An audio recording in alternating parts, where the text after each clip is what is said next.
Naiz irratian, bigarren kafea.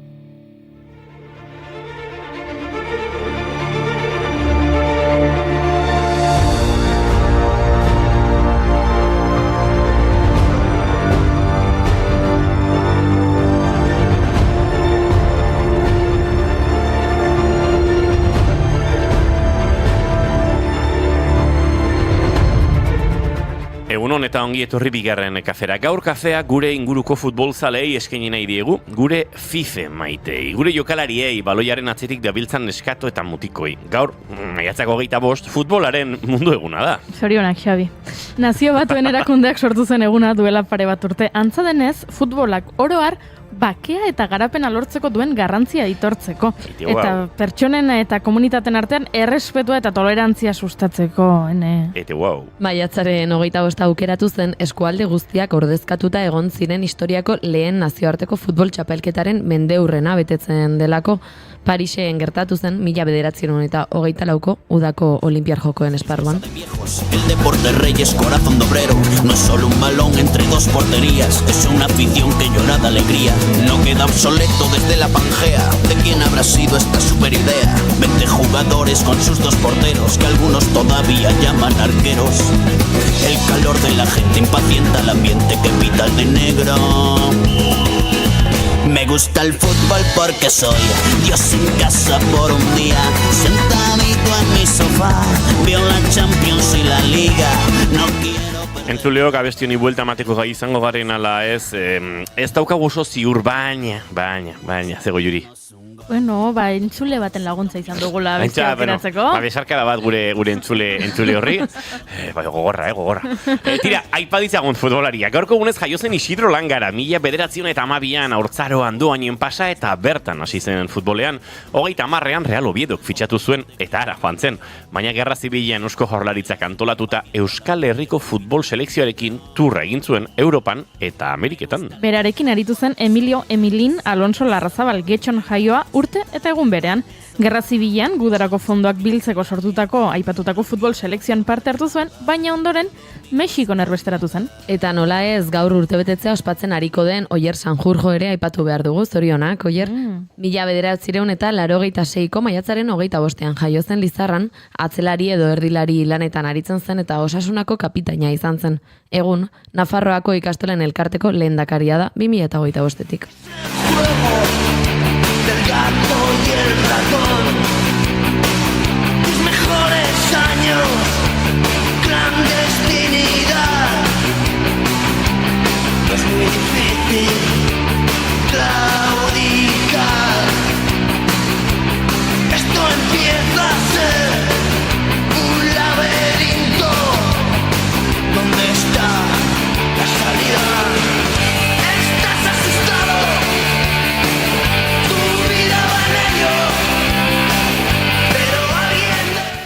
Tira hementxe lotura nik andereño Nafar bat aipatu nahi dizuedalako. 1936ko maiatzaren 25ean hiltzen Mariana Sanz irakaslea, 78 urte zituela. Irainetan jaio zen, Sakanako eskualdean, Iruñeko eskola normaleko zuzendari izan zen eta hezkuntza biziberritzaren alde egindako lanagatik da ezaguna. 1901 irakasle numerarioa izendatu zuten 33 urterekin Iruñeko eskola normaleko letren sekzioan.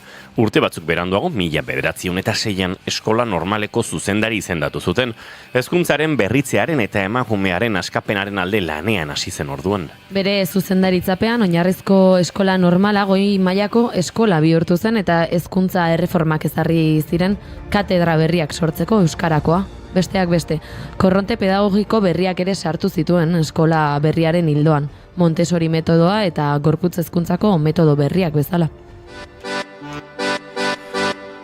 Andereño bat ikusi nuen igande goizno batez, bista berian agradatu nintzanaren begiez, ez dut uste baduela parerik ez ditasunez, ene bihotza tristerik dagoarekin izan behar. Joan gara futboletik irakaskuntzara, baina izuek gaur beste bi nazioarteko egun garrantzitsu ospatu behar ditugu, eta ez dira tripiaren mundu egunak, ez? Lehenengoa Afrikaren mundu eguna da. Ospakizuna 1963ko maiatzaren 25 hasi zen.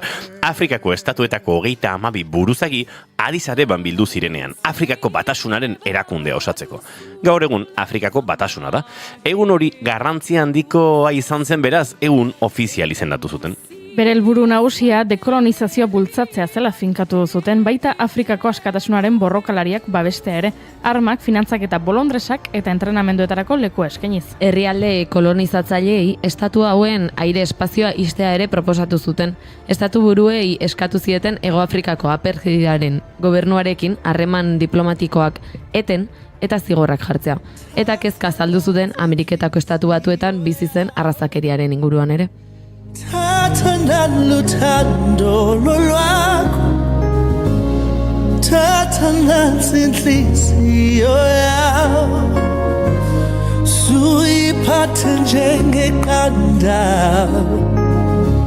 sithandwa ndithi ngabo ndiyasithandela apha kuwe. Aurtengo lelo ofiziala honakoa da. Uraren eskuragarritasun iraunkorra eta saneamendu sistema seguruak bermatzea 2063 agendaren helburuak lortzeko. Afrikako batasunak ezarri zuen gai hori ura eskuratzea lehentasun politiko kontinentaltzat hartzeko.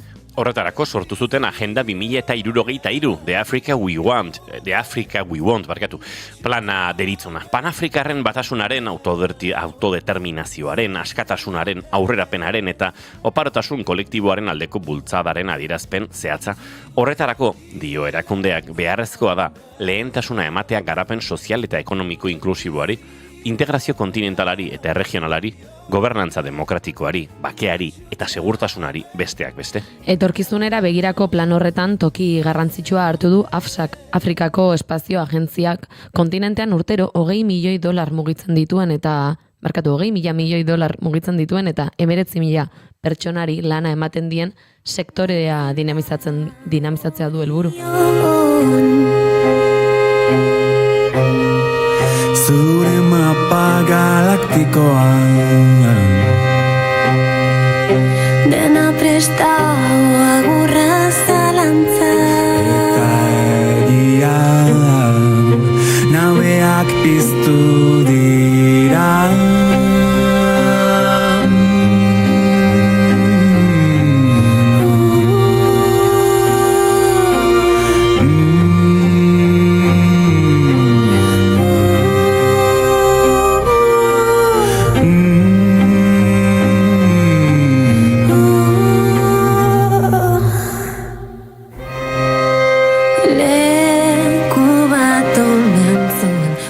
Programa espazialak egin dituzten Afrikako herrialde gehienak sateliteak orbitan jartzean oinarritzen dira. Haien aplikazio aukera zabala eta azken urteotan fabrikazio eta merkaturatze kostuek izan duten beherakada baliatuz. 1988an orbitan jarri zen Afrikako herrialde baten lehen satelitea, Nilesat 101 izan zen, telekomunikazio enpresa egiptoar batena. Ordutik beste 16 herrialdek 72 satelite jaurti dituzte, Egipto eta Hego Afrika buru direla. Baina beste herrialde batzuetakoak ere badaude. Djibutik jaurti zuen bat duela urtebete klimari eta urbaliabidei buruzko datuen bilketa hobetzeko. Beaketa sateliteen erabilera nagusietako bat da baliabide naturalak hobeto kudeatzeko aukera ematen dutela. Sudanek adibidez 2019an abiarazi zuen bere lehen satelitea, besteak beste baliabideak identifikatu eta ingurumen aldaketak eta nekazaritzaren egoera motorizatu ahal izateko. Eta Ugandak gauza bera egin zuen 2022an, bere lurraldeko uraren kalitatea, lurzoruaren emankortasuna eta baso soiltzea aztertzeko. eskutik eskura urte barri zarrak eroan ta ekarri barriak altzora ura eskutik eskura ura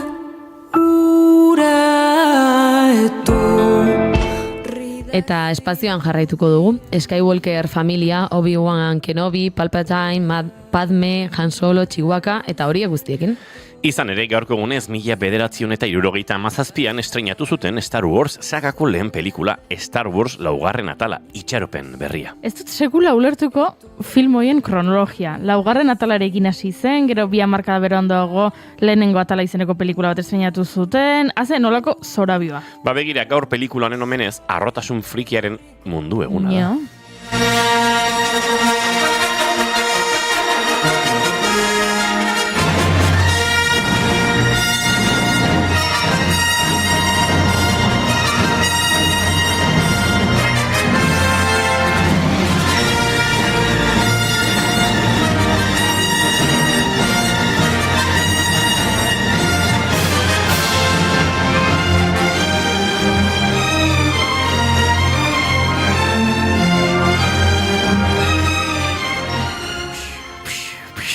Zergatik egiten dira zure barre? Ni ari naiz Star Warsen laserreko ezpata hoiekin, zerbait jakingo banu bezala, baina tira. Horrela, nazioarteko egunak aipatuta, gaurko gaiak aurkezteko moduan gaude. Zer dakar gaurko bigarren kafeak? Zerua hemen liburuaren horrietan murgilduko gara, Oiana Arana idazlearekin. Puri-purian tarteare izango dugu astlenero bezala. Ea ez dizkigun gomendioak elkarri lapurtzen, ze gaur goizean egonda saiakeraren bat. Eta Enhanced Games, joko olimpiko moduko hauek duela ordu batzuk hasi dira, beraz, horren inguruan hitz egingo dugu. 4 hilabetez, artifizialki indartutako atleta, igerilari eta alterofiloek organismoaren mugak eta errekor legalak gainditu beharko dituzte Las Vegasen. Tira, decepzioa izan da nagusi lehenengo jardunaldian, kontatuko dizugu. Entzuleok, maiatzak 25 ditu gaur, eta astelena da ongi etorri guztioi bigarren kafera. Naiz irratian zarete.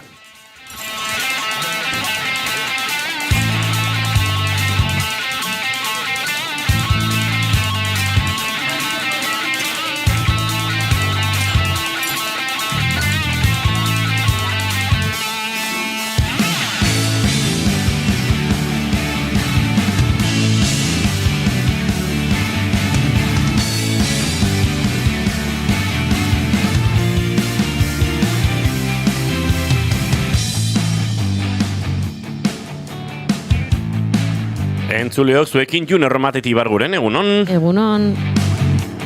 Eta zuekin Noa Gaztainago Jarbide, egunon? Ui, bai, oren, bai, Noa Gaztainago Jarbide, egunon? Egunon. Eta hemen ja faderra jetxita zegoela ikusten ari zena. Beti. Xabi Arrieta González, egunon? Egunon. Ze elegantziarekin altxatzen duen eskua hor, abixatzeko, ei. Falta da zerbait igotze, Bai, ez da? joder. Goiuri zeizarandi, egunon? Egunon. Entzuleok, menizketan ari zizuen hau, Inigo Asensio Lurbide gaur bigarren kafeak, 1180 garrena du, goizak 11:21 minutu, gu 5 urrengo 2 orduetan zuekin, bat egiteko asmotan segituan txatari begira, eta segituan gure maite dutak zuekin elkar banatzeko asmotan, esandakoa. Ongitorri guztioi, naiz irratien zarete, bai, bigarren kafean.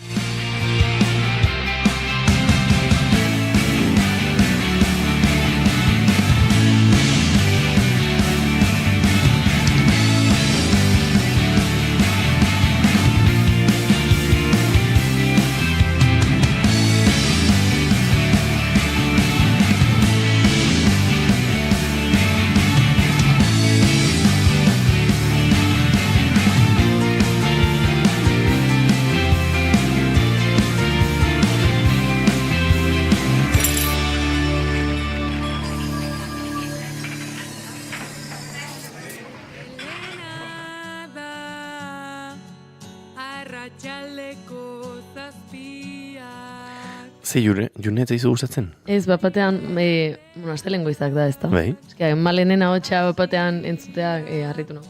Bizitzauek zuri dazten.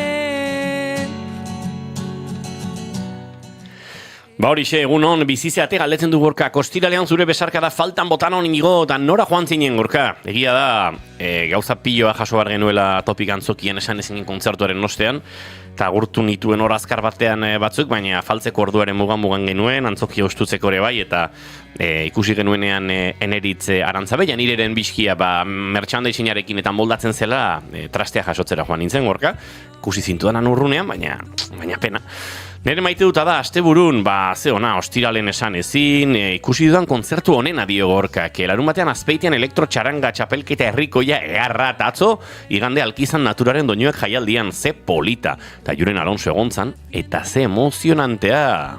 Ia bete Gorkan, erasteburua intensoa izan da, zure ere, ez pentsa, Zago nuke. Egunon nekane altzela, ize ederra Alkizati bueltan Tolosako kalen topatu non desantzidan. Kaixo, ni naiz nekane, ole! Nekanek dio, astelenon. Kaixo, Gorka, atzo plazerra zu ezagutzea. Gorkak dio, upa noa eta Xabi, eta eneko gaur ez dago hemen, eneko gaur jai dauka. Dantza 86, bueno, oia eskutati joan zeigu, erabat. Zelanoko lana intzuten Xabi, eneko eta Anoa eta Imanolek ostiralean, bueno, hori ikusteko dago. Lana egin zutela, bai ez da ezakegu, zelakoa egin zuten ona edo txarra izan zen, hori ja beste kontu bat izango da. Egunon gaztiak indiokerrek, egunon guztioi, esandakoa, hementxe garela, astelenari orpei honena jartzeko prest, giro ederra dago, akaso beroxa mar gaur ere, temperaturak gora datoz, ezta? Baina, tira, oitu beharko dugu, hemen, ze oiuri, jake jaka, ezta? Ja marmarka. Ez da izue, ze asteburu txarra pasaudan, buruko minarekin eta, bapateko temperatura igoera honekin, esan behar dizuet, pasaden larun batean, ezkontza batera joan nintzela, berokiarekin eta botekin, eta larun bat honetan 37 gradu egiten zituela Tolosan. Orduan, nago pixka eta astoratuta. Berri hon badauka zuretzat. Gaur temperatura ez da 33 gradutatik igoko. Baina... Asko ere ez da jetxiko lasaioa. Minimoak hoi da. Aurreko betzantzun bere maksimo 28 Bai, 28. Bida, gaur, zure maksimoa gaindituko du egunak, eguerdiko 12etan. Justu, bigarren kafea gurtu da esango diogu entzulei. Bier goizeko 10:05 28 gradu. Bida, goza bat esan barizut eta ularria da, 33 gradurekin, ez dut, ez da kroketa bat jateko gogorik izango. Ez, Larria da. Hola gaude, Bai. bizitza, Jo. Bizitza gogorra, Bizitza gogorra da. Ezin ziteken aurreko ezi. Triste,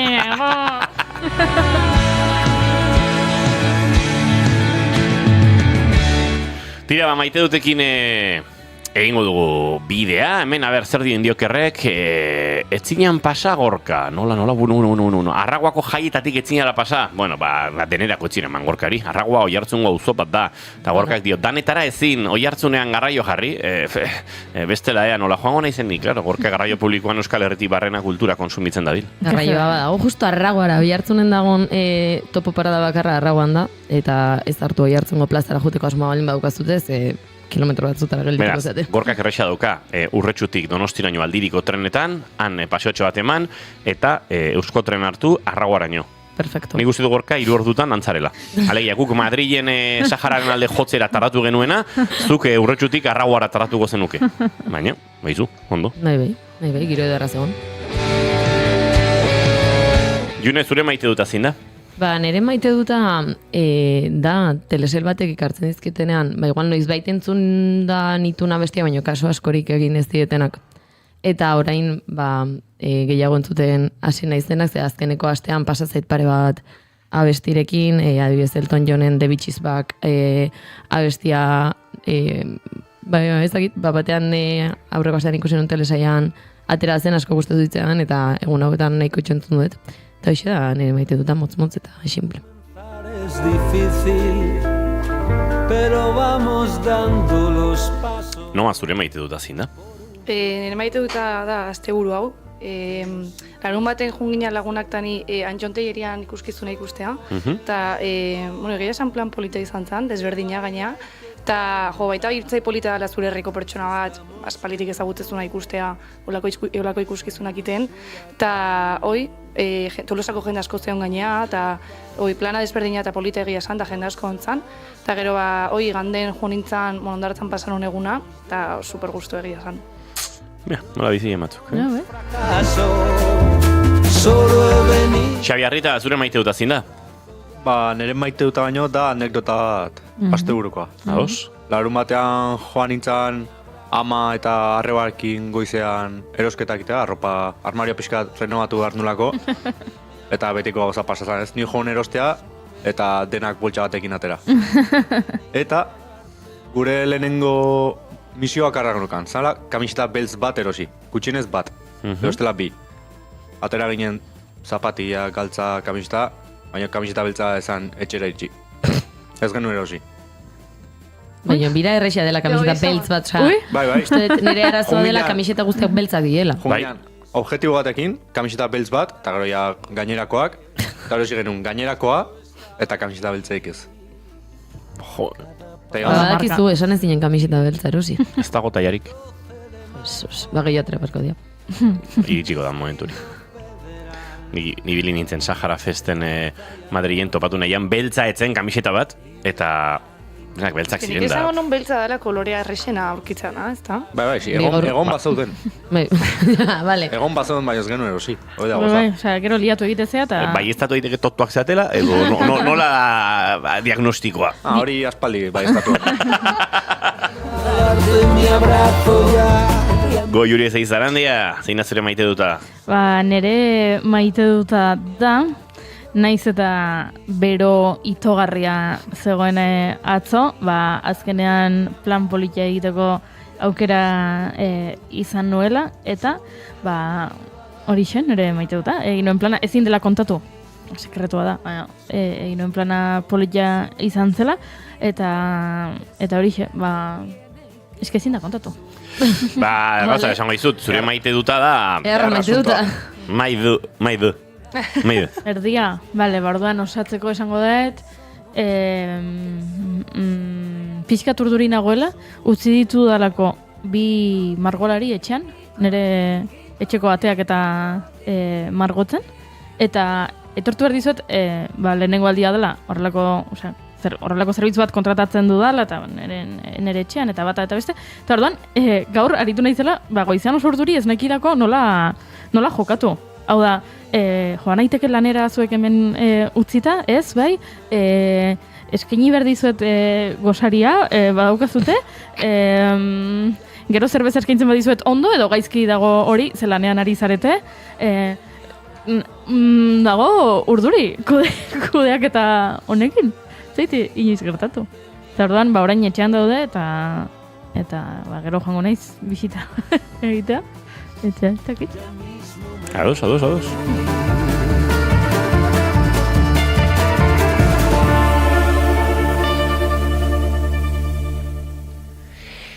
Ba, nik maite duta ere asteburuari eskeniko diot, ondo baderitzo zue, egia esan asteburu potente izan da. Nahiko xixio egin dauzten dizuten horietako, ostiralean kontzertu berezia genuen esan ezinekin topiken, hor Gorkak aipatu du bertan egon zela, lan desente hartu genuen kontzertu hori berezi egiteko, eta horrengo goizean goiz, Janira Arantzabe gurekin zetorren, postal kolekzionistak taldearekin, Madrilen Sahara Libre Festen abesten genuelako, Ribas de Bazia Madriden, eta oso asteburu politi izan da, oso giro polita daukagulako, bi taldeen artean ere jende asko berbera gara, eta oso familian aritu ginen, Ander emazte eta aurrekin etorri zen, eta oso gustora. Eta oso polita izan zen, ez dakit, nik hainbestetan kointzitu ez dudan, edo esan euskal artista nolabait miresten dituzun horiekin topatzeko errexago izaten dira bideak, hemen irratian izan ditugu haietako asko, Saharari kantari ere bai kursalen, bai Euskalduna Jauregian ere haietako askorekin izan gara, eta nolabait gure eszena bada saretuagoa eta txikixagoa, baina bai, bertan iritsi eta segituan ari zen kantuan Luis Ramiro, gerora orain entzuten ari garen Marwan bera aritu zen kantatzen, antzegoen Pedro Guerra, bertan bizi dena gainera, Luis Pastorrekin aritu nintzen izketan, 73 urte ditu, gogoran dute haren bideo mitikoa, galdetu zioten, donde están los cantautores, ez non dira kantautoreak, non dago borroka kantua, eta oso erantzun ederra eman zuen, Willy Toledorekin izketan aritu ginen, eta dena oso polita bazen ere, maite dut ez bat ere, izan zuen gure bisitak, ze euskal talde bakarra izan ginen bertan, eta ederra izan zen, pixkate herri zapalduia referentzia egitea, Palestinari ere abestu genion, jendea tope zegoen, batzuk euskaldunak ziren, asko ez, eta hortxe babesa ematen, eta oso gustora, baina guk bukatu orduko Willy Toledo berriro agurtu genuen, eta aurpegi xelebrea jarri zigun, zijoalako kontatzera eta salatzera, ordu batzuk lehenago, nik oraindik ikusi gabe nituen irudi hauek, baina Bilboko Loiuko aeroportuan ertzantzak izan zuen jarrera erabat oldarkor eta neurriz kanpoko hori, eta bapatean xufle guztia ustu zitzaidan, hain gustora, hain zoriontsu eta hain...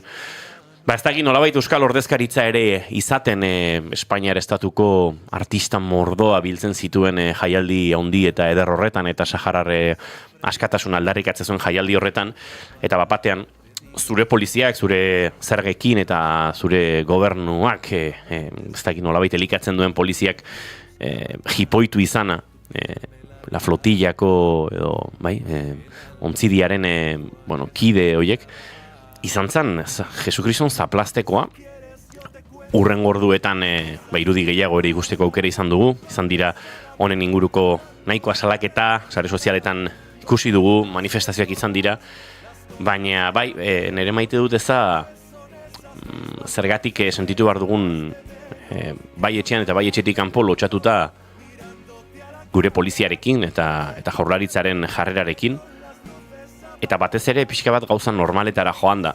Ze uste dut gauza asko azter daitezkela, eta aipatu du Bingen Zupiria segurtasun kontseilariak aztertuko dutela. Nolabait egin beharrei eta protokoloei helduta egin diren gauzak, eta akaso bera adierazpenak ez dira gertatutako guztian okerrenak izan, honenak ere ez dut esango, baina ardura hori behintzate hartu du. Ez dut ulertzen zertarako ertzainak egon bartzuen horrelako harrera batean, baina batez ere ez dut ulertzen ertzainak bertan egon behar baldin badu, ertzain diren pertsona hoiek zergatik ez dauden txalotzen. Horrelako bidaia, horrelako bidea, horrelako aldarrikapen eta horrelako borrokan egon diren pertsonak. Ez dut ulertzen. Ez dut ulertzen gure artean, gure entzulen artean egongo da ertzainaren bat, seguro, ze badaude, eta espalin badaude kontaiezu zuek, ez da egit, denok aipatzen dugu inoiz, ez, badaut lagun bat ertzaina dena, eta horrelako kontuak, ez. Josu ofizinatakoa. Josu ofizinatako zuen koinatua edo laguna, ez. Bai, denok ditu, gertu, baten bateki, igual ez, baina bai, badago, ez da. Zergatik ezin duen ertzain talde bate joan aeroportura eta jarri albo batean eta txalo egin flotillaren jende horri, txalo egin. Nondik atera zarete? Zer dago zuen buruan adostuta omentzegoen ze hori kontatu du segurtasun sailburuak. Iritsiera, ongietorri konzentrazio bat, Israelgo estatuak egin dituen gehiegikeria, barrabaskeria, eraso sexual eta torturak salatu eta ongietorri egiteko konzentrazio batean zergatik ertzainek egon behar duzuen ostiak ematen eta ez txalo egiten. Ez dut ulertzen. Zein da zuen gizartean ontza odete zer egiten duzu zuen bizitzekin? Zein dira zuen seme-alabak, emazte, senar, lagun, koñatu, amona, guraso, lengusu? Zein zarete gizarte honetan? Eta non zaudete gizarte honetan? Ze zuen esku espadagoen erabaki bat balin bada, agertu beharko zenukete Bingen Zupiriaren dimisioa eskatzen ark eskatu duelako zuek ostiak ematea. Uste dut ez dela hori gertatu. Sentsazio hori daukat. Zupiriak ez duela esan garai batean Kabakas hiltzen utenean bezala ertzainok. Hiltzen utenean Kabakas. Entrat con todo. Ares, segurtasun sailburu zen hartan. Uste dut, Zupiriak ez duela esan, eman ostiak nekatu arte, eta eraman zakurba bezala lotuta lurrean, osasun zentro batera, flotilla delako kokide bat. Eta hori esan ezpadizue, erabaki hori, fascistak izateko, arduragabekeria hori zuek hartu duzue. Eta honek, azalpenik beharko du, uste dut, sailburutik asko zaratago. Ertzaintzaren bozera mailak ere, zerbait esan beharko du. Baina oskoz aratago noa. Akaso gure lagun ertzainei, Josu, ofizinatakoari eta beste hainbati galdetu behar digu, ze hostia egiten ari zareten. Nora zoazten. Zar nahi duzuen gizarte honetan. Ze bestela oso zaila izango da zipaioa kormara esaldi zaharroiek gaur egunerokoan ez izatea. Ezin da jasan egiten ari zaretena. Eta kaso, zoritxarrez entzule gutxi ditugu zuen artean, baino dauzkezuenak, daudenak edo gertu dituzuenek, galdetu hau, zein den zuen papera gizartean, non zaudeten. Uniformeak entzen duzuenean eta uniformea jartzen duzuenean ere. Dejé una nota encima de la almohada. Tu monstruo del armario era mentira. Pasaron más mujeres por mi vida. Ya siempre miro en todos los armarios. Eta ala eta guztiz ere nahi nuke maite dut tarte hau amaitu alde positiboarekin. Herri zapalduen kontrako festa ikaragarri izan zen Ribasen, alderdi komunistaren feudori izan den espazio horretan festa asko egin dira fascismoaren kontra. Hau ere izan zen Marokoren, Espainiaren, alderdi sozialistaren, aipatu dut leno Rodolfo Ares, eta Aresen garaiek ere gogoratzen digute. Hemen kare biziaren garaia eta gogoratzen digute Sahara herriaren traizioa. Baina nahi nuke geratu alderik ederrenarekin, Luis Ramirorekin, Amparanoiako Amparorekin, nahi nuke geratu Rocío Saizen show Moskor xelebrearekin, nahi nuke geratu Marguanen kantuekin, eta nahi nuke geratu kontatuz euskal talde bakarra izan ginela bertan, baina ederra izan zela, sentitzea gu herri zapaldu ere bagarena eta batzutan ertzaintzagatik zapaldua garen herri honek kantatzen diela beste herri zapalduei. Los mejores desengaños son las noches de una noche cuando juegan dos extraños a quererse medio en serio y sin reproches. Tú haz como si me conocieras, yo fingiré que me conoces. Eta maitzeko, maite dut bat gure Instagrametik iritsi dena. Gaurko nire maite duta larun bat eguerdian Toni Romenger mitikoa Markina Xemeñen bere emaztearekin eta beste 3 bikoterekin biziletan zebiltzala. Terraza batean trago hartzen. Bueno, bentsa, Toni Romengerrek Euskal Herrian garaipen batzuk eskuratu ditu, ziklista suitzarra handi izan zen, eta ziklismo oso presente izan dugu gure errepidetan egunotan, Toni Romenger ere aipatuta egingo dugu gaur aurrera. Xabita, Noa, gero ikusiko dugu elkar, zoazte datozen egunetako eginkizun eta bestelako lanak aurreratzen. Bai. Agur. Gero arte.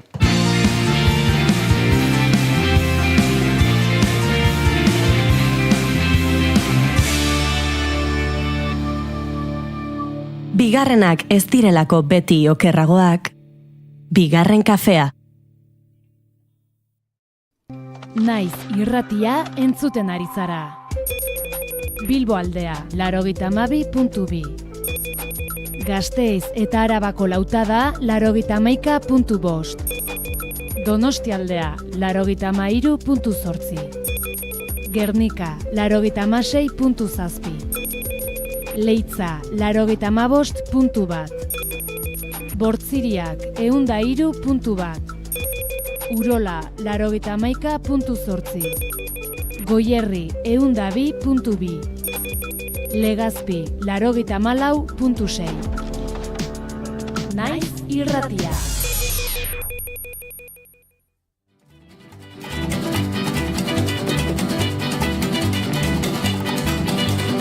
Bright light city, gonna set my soul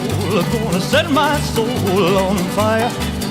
Got a whole lot of money that's ready to burn, so get those stakes up higher.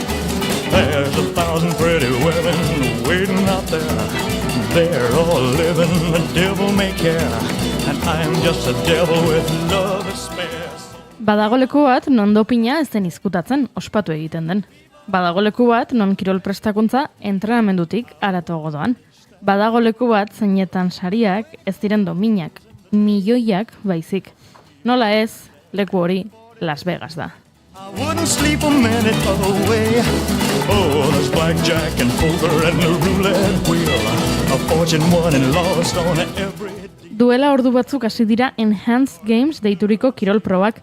Naiz eta baten batek esango duen kirol proba izena ere ez dela egokia egiten ari direna deskribatzeko. Baina zer demontre dira orduan Enhanced Games, Jone Inigo badakizu zuek? Nik Enhanced Games entzun da pixkat guztet suma ezakedala. Hartzen diozu, zerbait. Bai. Bueno, labur eta azkar azaltzeko, esan dezakegu, dopinaren joku olimpikoak direla.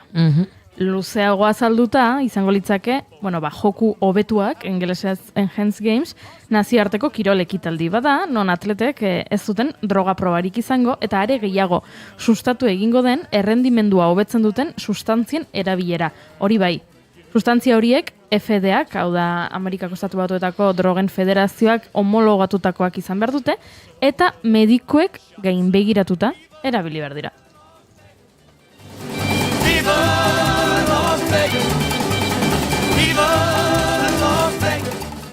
Testosterona enatanoa, testosterona zipionatoa, testosterona propionatoa, sustanona, testosterona dela baita ere, testosterona gela, metenoloa enenatoa, hau dala primobolan, nandrolona dekanoatoa, dekaduratbolin, estadioi partxea, estradiol kapsulak, progesterona krema, progesterona kapsulak, giza azkundearen hormona, EPO, darbepoetina, meldonium, modafiniloa, anfetamina gatz mistoak, klamenoa, anastrozola, HCG, MHG, insulina, eta ulertu duzu zerbait?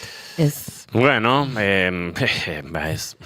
Bueno, baina, drogak, ez? Bueno, baten zautez, nandrolona eta EPOa, eta nahiko mitikoak dira. Mitikoa da, ez? EPOa, eta, bueno, hauexek izan dira, goi mailako nazioarteko 42 kirolarik hartu dituzten drogak.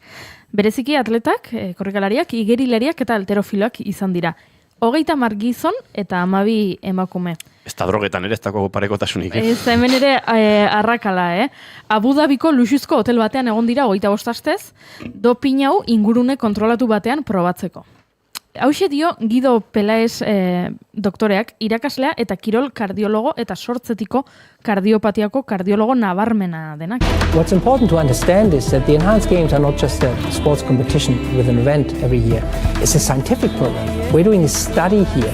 And this is not only for the athletes. This is really to develop and find out what keeps us young, active and healthy. So the question isn't simply what the body can do. When perception drives acceptance, it's perception that dictates what is considered fair and what isn't. Horixe da, entzun duzue Guido Pelaez doktorea, berak aipatzen duena da, hau ez dela kirol proba bat baizik, urtero errepikatuko duen kirol proba bat baizik eta esperimentu zientifikoa dela. Hemen badagoela interes mediku bat, zientifikoa, ikerlarien aldetik, eta aipatzen du gauza bat oso garrantzitsua dela gaztetasuna aztertzeko ere balioko duela. Geroago aipatuko dut, baina hori da azken urteetan, Silicon Valley bereziki ez, aztertzen ari diren kontua. Ea nola mantendu gazte izaten geroz eta luzaroagoan, ez da? Horixe aipatzen du Guido Pelaez doktoreak, esan bezala ez dela kirol proba, esperimentu zientifikoa dela, eta horregatik tratamenduek osasunean izan ditzaketen ondorioak eta mendekotasuna eta tolerantzia garatzeko duten gaitasuna aztertzen jarraituko da datozen 5 urteetan. Eta pentsatuko duzue, ze nik ere hauxe pentsatu nuen hau entzundakoan, eta ze kirolari klase animatzen da ontara, ez da? Beti kirolean aipatu izan da, duintasuna, errespetua, eta norbait dopatzen denean, edo harrapatu dutenean dopatuta, beste kirolariak ere agertzen dira, esanez, hori kirolariekiko errespeturik ez izatea dela, ez? Hori askotan beti entzuten da. Beti entzuten da, hori nola zergatik egin duzun hau, horixe ez dela garbi jokatzea, edo ez dela txukuna, ez dela duina, eta han non, bapatean antolatzen dituzten, olimpiar joko moduko batzuk, non droga baimenduta dagoen, eta izena ematen duten kirolari askok, eta orduan, lehenago ondaz hitz egiten ari ginenean Iñigok aipatu dit, mikrotik kanpo, baina hemen parte hartzen badute, izango da, ez aukatelako gaitasunik joko olimpikoetan parte hartzeko ez Iñigo. Hori pentsatu dut, bai. Baina, kontua da, parte hartu dutela joko olimpikoetan, kirolari hauetako askok eta aipatuko izkizuet adibide batzuk. Christian Gokolomev, olako zerbait, ez dakit oso ondo esaten barkatu, Greziakoa da, eta orduan, auskera, ez dut dominatuta.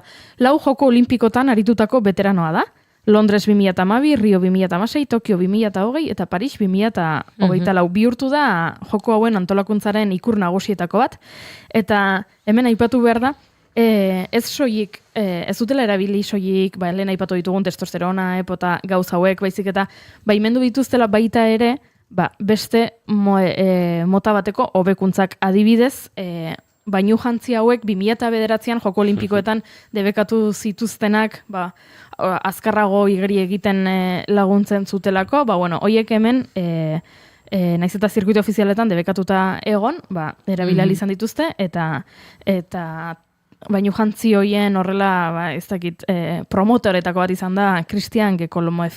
Hori, aipatzeko bat, baina gehiago ere badaude. Hunter Armstrong, Amerika Estatu Batuetatik ustekabe handienetako bat izan da, joko hauen antolakuntzan, 2 aldiz domina olimpikoaren irabazlea izan da erreleboetan, Urrea Tokio 2020en, eta Parisen 2024en. Baina, berak, entzun hau, erabaki du sustantziarik gabe parte hartzea joko hauetan. Ze antolatzaileek ere hori argi esan zuten. Guk baimentzen ditugu eta sustatzen dugu sustantzia hauen erabilera, baina ez dugu inor derrigortuko erabiltzera. Zuk izena eman dezakezu kirolari bezala eta ez dopatu. Hunter Armstrongek esan du sustantziarik gabe parte hartzea erabaki duela, eta badakizu zergatik Los Angeles 2028ko bidea finantzatu ahal izateko. Eta uste dut honek ere eman barri gukela hausnarketarako bidea, ez da? Kirolari batek Urrea irabazi duena Joko Olimpikotan, aurreko ediziotan, joan nahi duena urrengo Joko Olimpikoetara, finantzak eta laguntza behar duela. Finantzak eta laguntza behar du, eta dirua behar du laguntzeko Joko Olimpikoetan. Uste dut hori badela hausnartzeko modukoa, eta ziur horren inguruan gure kirolariek ere asko dakitela, ez? Dirua behar da, horrelako ekitaldi, nazioarteko ekitaldietan parte hartzeko, baina gehiago ere badaude Ben Proud, Erresuma Batua, txapeldun orde Olimpikoa Paris 2024en. Zilarra irabazi zuen 50 metro librean, eta partaide izan zen bai Rio 2016an, bai Tokio 2020an. James Magnussen, australiarra, 2 domina olimpikoren jabe, zilarra Londresen eta brontzea Rion. Proiektu honekin publikoki bat egin zuen lehen kirolari ezagunetako bat izan zen, baina gehiago ere badaude, ez egit Isabela Arzilla, Kolombiako ordezkaria izan zena Rio 2016an eta Tokio 2020en, edo Andrei Govorov, Ukrainarra, 50 metro tximeleta estiloko munduko errekordun mitikoa eta diploma olimpikoa, bai Rion eta baita Londresen ere, hori igeriketari dagokionez. Atletismoan aldiz, Emmanuel Matasti adibidez, Liberiakoa, bere herrialdea 3 Joko Olimpikotan jarraian ordezkatu duen abiadura lasterkaria, Rion, Tokion eta Parisen, edo Clemens Muñai, Hegoafrikarra, 200 metrotan aditua, lehiatu dena bai Rion eta bai Tokion, edo Fred Kerley, Amerikako Estatu Batuetakoa, gaur egungo atletismoko izen handienetako bat, txapeldun orde olimpikoa izan zen Tokion eta brontzezko domina lortu zuen Parisen. Kokapen kontrolak saltatzagatik zirkuito tradizionalean zigortua izan ostean, arreta mediatiko handia piztu du txapelketa honetan, baina berak ere esan du atleta garbi bezala parte hartuko zuela, ez? Hau da, dopatu gabelena aipatu dugun beste Hunter Armstrong bezala. Alterofilian ere, pixu jasotzean aritu dira hainbat ezagun, Beatriz Piron, Dominikar Errepublikatik, Latinoamerikako alterofiliako ikur handietako bat, 4 Joko Olimpikotan parte hartu du, Londres, Rio, Tokio eta Paris. Edo Kanadatik Boadi Santabi, eliteko pixu jasotzaile kanadarra. Geratu zen 4. postuan Tokio 2020an, hortxe ia podioan, Parisen ere aritu zen. Lady Solis, Kolombiarra, Pekingo jokoetan zilarrezko domina olimpikoa irabazitakoa, eta gero Rion ere parte hartutakoa, beraz, Olimpiarrak dira, hau da, ez da, nere ametsa beti izan da igeriketa irabaztea, baina ez nabil, ez da nere herrialdeko selekzioarekin, baina dopinak aukera emango dit horretarako, ez, pertsona guzti hauek iritsi dira Joko Olimpikoetara, eta badakigu Joko Olimpikoetara iristea ez dagoela guztien edonorren esku, eta askotan oinarritzen garala dominetan, baina iristea bera ere, Joko Olimpikoetan parte hartzea, badela sekulako garaipena. Beraz, hemen parte hartzen ari diren kirolariak, dira kirolari profesionalak, eliteko kirolariak, eta, arrazoi batengatik edo beste aipatu dugu, batzuk finantziazioagatik, beste batzuk agian interes zientifikoarengatik baita ere, eta beraien gorputzak noraino iritsi daitezken ikusi nahi dutelako, erabaki dutela parte hartzea. Eta protokoloaren zatitxo bat entzungo dugu, protokolo medikoaren zatitxo bat, ze interesgarria da. Enhancements will improve the performance of these top athletes by maximally 1 or 2, maybe 3%. But then there's so many other factors who come into play. Hi, Emily. Nice to see you. Hello. During this study, we really got the balance right between using these enhancements to give benefits to the athletes. Bueno, aipatzen dute hemen, aritu dira esan bezala lehen Abu Dhabiko luxuzko hotel batean probak egiten, berez, atleta honenek, elitiko atletak aurreikusten zutela, hobetu dezaketela beraien errendimendua gutxi gora bera eguneko 2 edo eguneko 3. Hau oso garrantzitsua da, eta hau azaldu dute, joko hauek ospatu baino lehen, ze jende asko zegoen uste zuena, ez dakit, 100 metroko errekorra Usain Boltena, 9 segundo eta ez dakitzen bat balin badago, joko hauetan dopinarekin baten norbaitek egingo zuela 5 segundotan, ez? Eta ez da horrela, ze aipatzen dute, ez? Beste faktore gehiago ere badaudela We really got the balance right between using these enhancements to give benefits to the athletes, but also being careful to assess the risk for individual safety. Whenever my heart rate increases, like for me, I always struggle with the beginnings of panic. Let's do an ECG. Well, this looks absolutely normal. Cool. Entzun dugun zatitxo honetan, igerilari bat dago probatan, eta berak aipatzen du, bere kezka nagusia dela, batean horrelako zerbait, horrelako drogaren bat, edo sustantziaren bat hartu ostean, bere kezka dela, bihotza hasten dela abiadura azkarragoan, eta horrek sortzen diola nolabaiteko antxietatea, eta hori kontrolatzea dela, bere helburuetako bat, eta medikuak orduan, aipatzen du, esan dugun bezala, gehienez 2 edo 3 hobetuko dela beraien errendimendua, zeko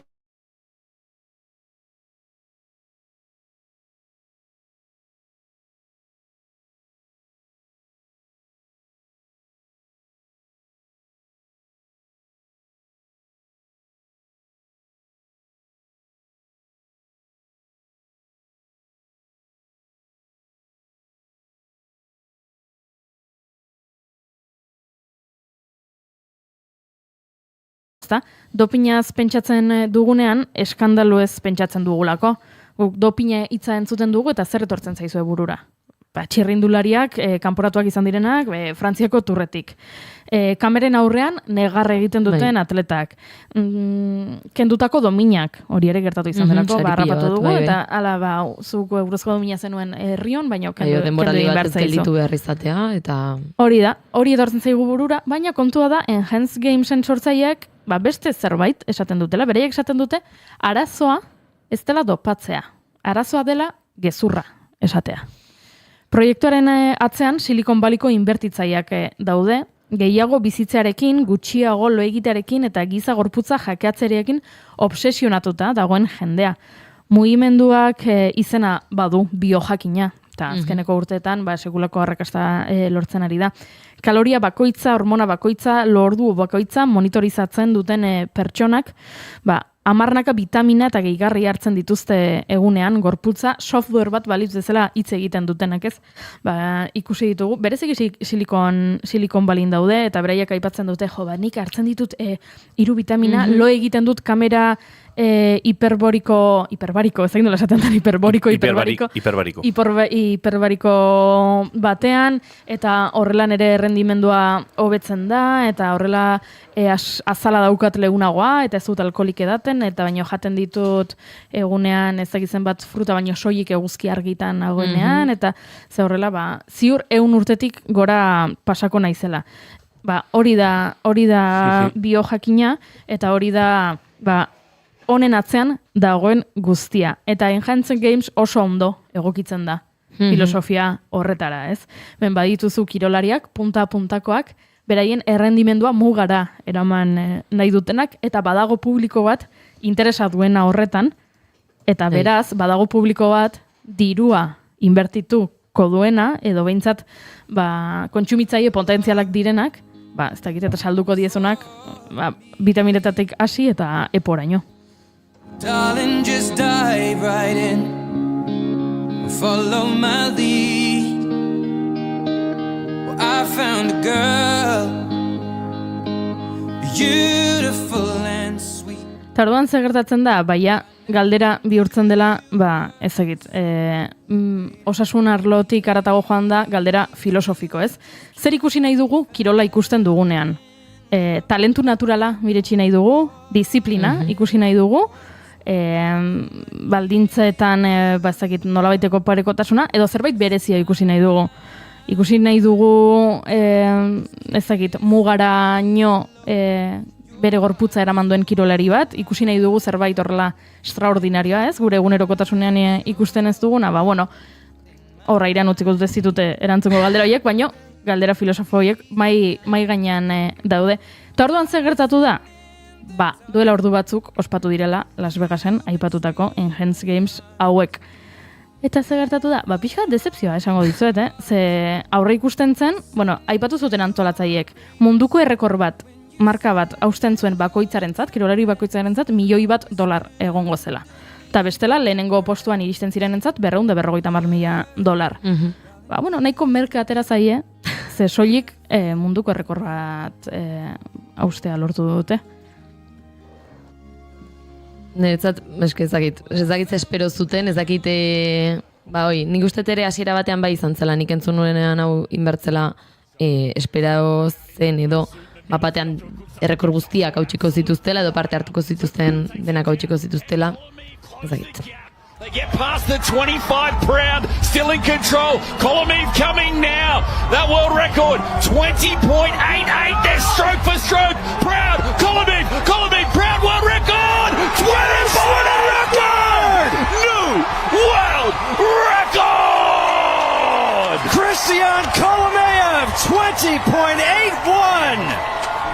In the final events, we have our first world record.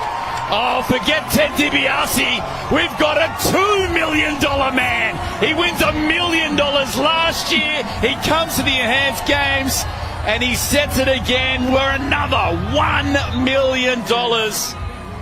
What a race. Kontakizuna ere bitxia da. Normalean, Joko Olimpikotako kirol esatariek esaten dute, kontatzen ari direnean, urrezko domina, lehenengo aldia urrezko domina irabazten duela, eta datu gehigarriak emateko, 5. domina aurtengo Joko Olimpikoetan Boliviarentzat, edo lehenengo domina 100 metro igerian Argentinarentzat, hemen ez, hemen ari ziren aipatzen $1,000,000, pasaden urtean beste $1,000,000 irabazi zuen beste proba batean, horre ikusten da ez, ze garrantzia duen kirolak eta zein ez. Entzun duguna izan da Christian Kolomev, lehen aipatu dudana, Greziako Joko Olimpikoetako kirolaria, irabazi duela 40 metro igeriketa librean, munduko errekorra zegoen 20 segundu eta 88 zentesimatan, eta berak egin du 20 segundu eta 81 zentesimetan.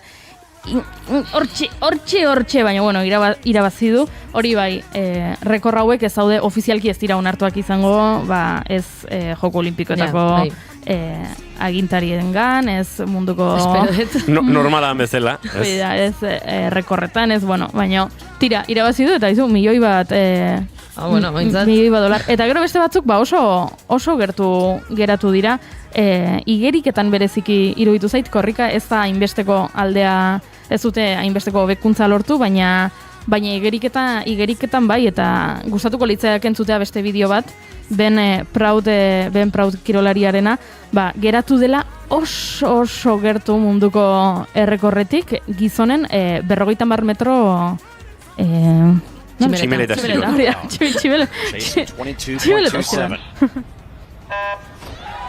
Racing again, that 15-metre mark. You can see the little red mark there. They've got to get up before that. They do so as well.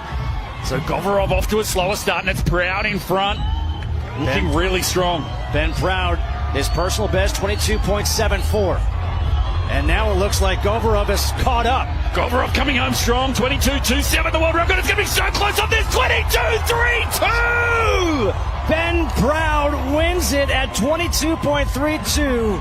5 100ths, yeah. 5/100ths off a world record. Hori, geratu dela gisa joa oso gertu, baina honek erakusten du medikuak aipatzen zuena, ez? Gehienez hobekuntza 102koa edo 103koa izango zela, eta ezin zela espero horrela batean kirolari guztiek, munduko marka guztiak haustea. Hori bai, nik uste dut antolatzaileek ere espero zutela $1,000,000 baino gehiagoko bueno, saria banatzea, ze egia esan, gehienetan geratu dira oso urruti esperotako edo munduko errekorretatik. Eta igeriketan hor badago beste faktore bat, eta da piztina edo igerileku horren uraren dentsitatea, tamaina, alegia zabalera bera eta horrek sortzen dituen urmugimenduak, hor sakonera gereragin ikaragarria doka, eta jantzia bera, arpatu dugu leno ez, poliuretanozko debekatutako jantzi horiek, hor ja, ez dakit, enjaiste kimikoetatik 1 edo 3 bekuntza lortzen bada ustut ura eta jantzitegian gehiagore lortzen dela,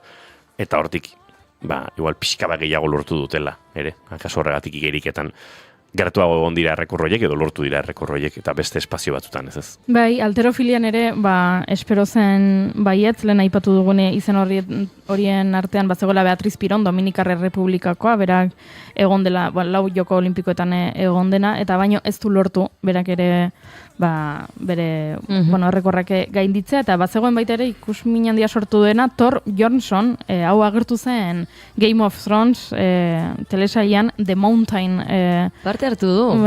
Eta bera agertu da alterofilia egiten, eta bere iritsira 475 kilo altxatzera, baina munduko errekorra dago 510 kilotan.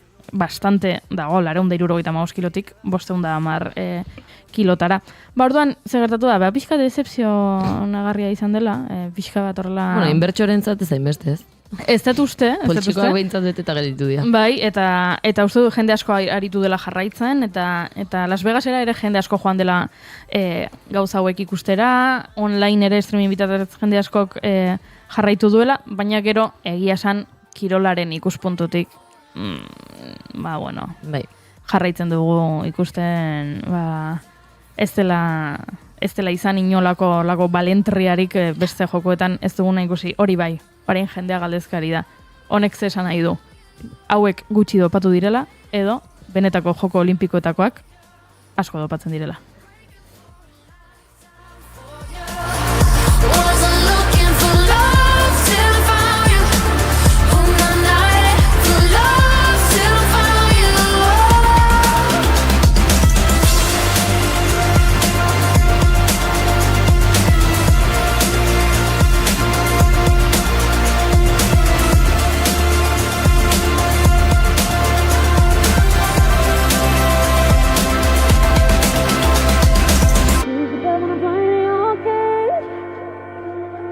I'm diving in deep and I'm riding with no brakes.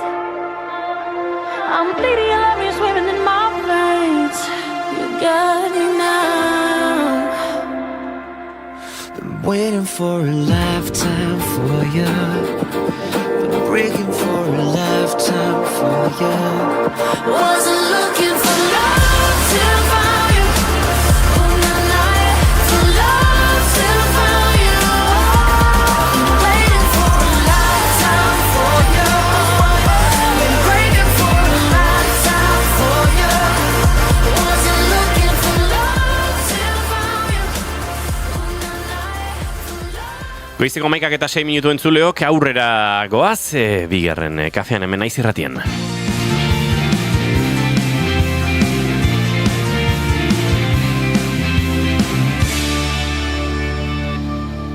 Bigarrenak ez direlako beti okerragoak, bigarren kafea.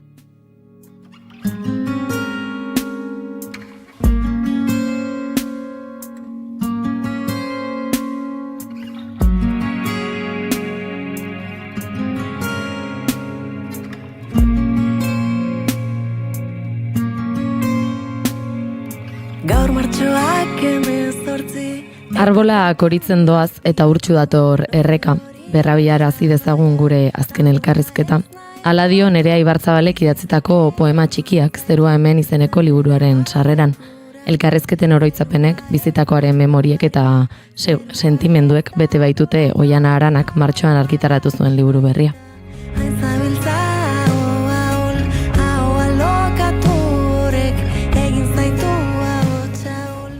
Hasiera batean, aitari eskainitako dolu liburu bat izan daitekeena, horriak irakurri ala, bizitako momentu ezberdinen ingurukoa bihurtuko da, esango nuke behintzat ala sentituko duela irakurleak. Harremanak, maitasuna, damua, loreak, egunerokotasunaren gorabeherak, baratza eta bertako lanak, Denetarik topatu daiteke esaldi hauen artean, baita zerua ere.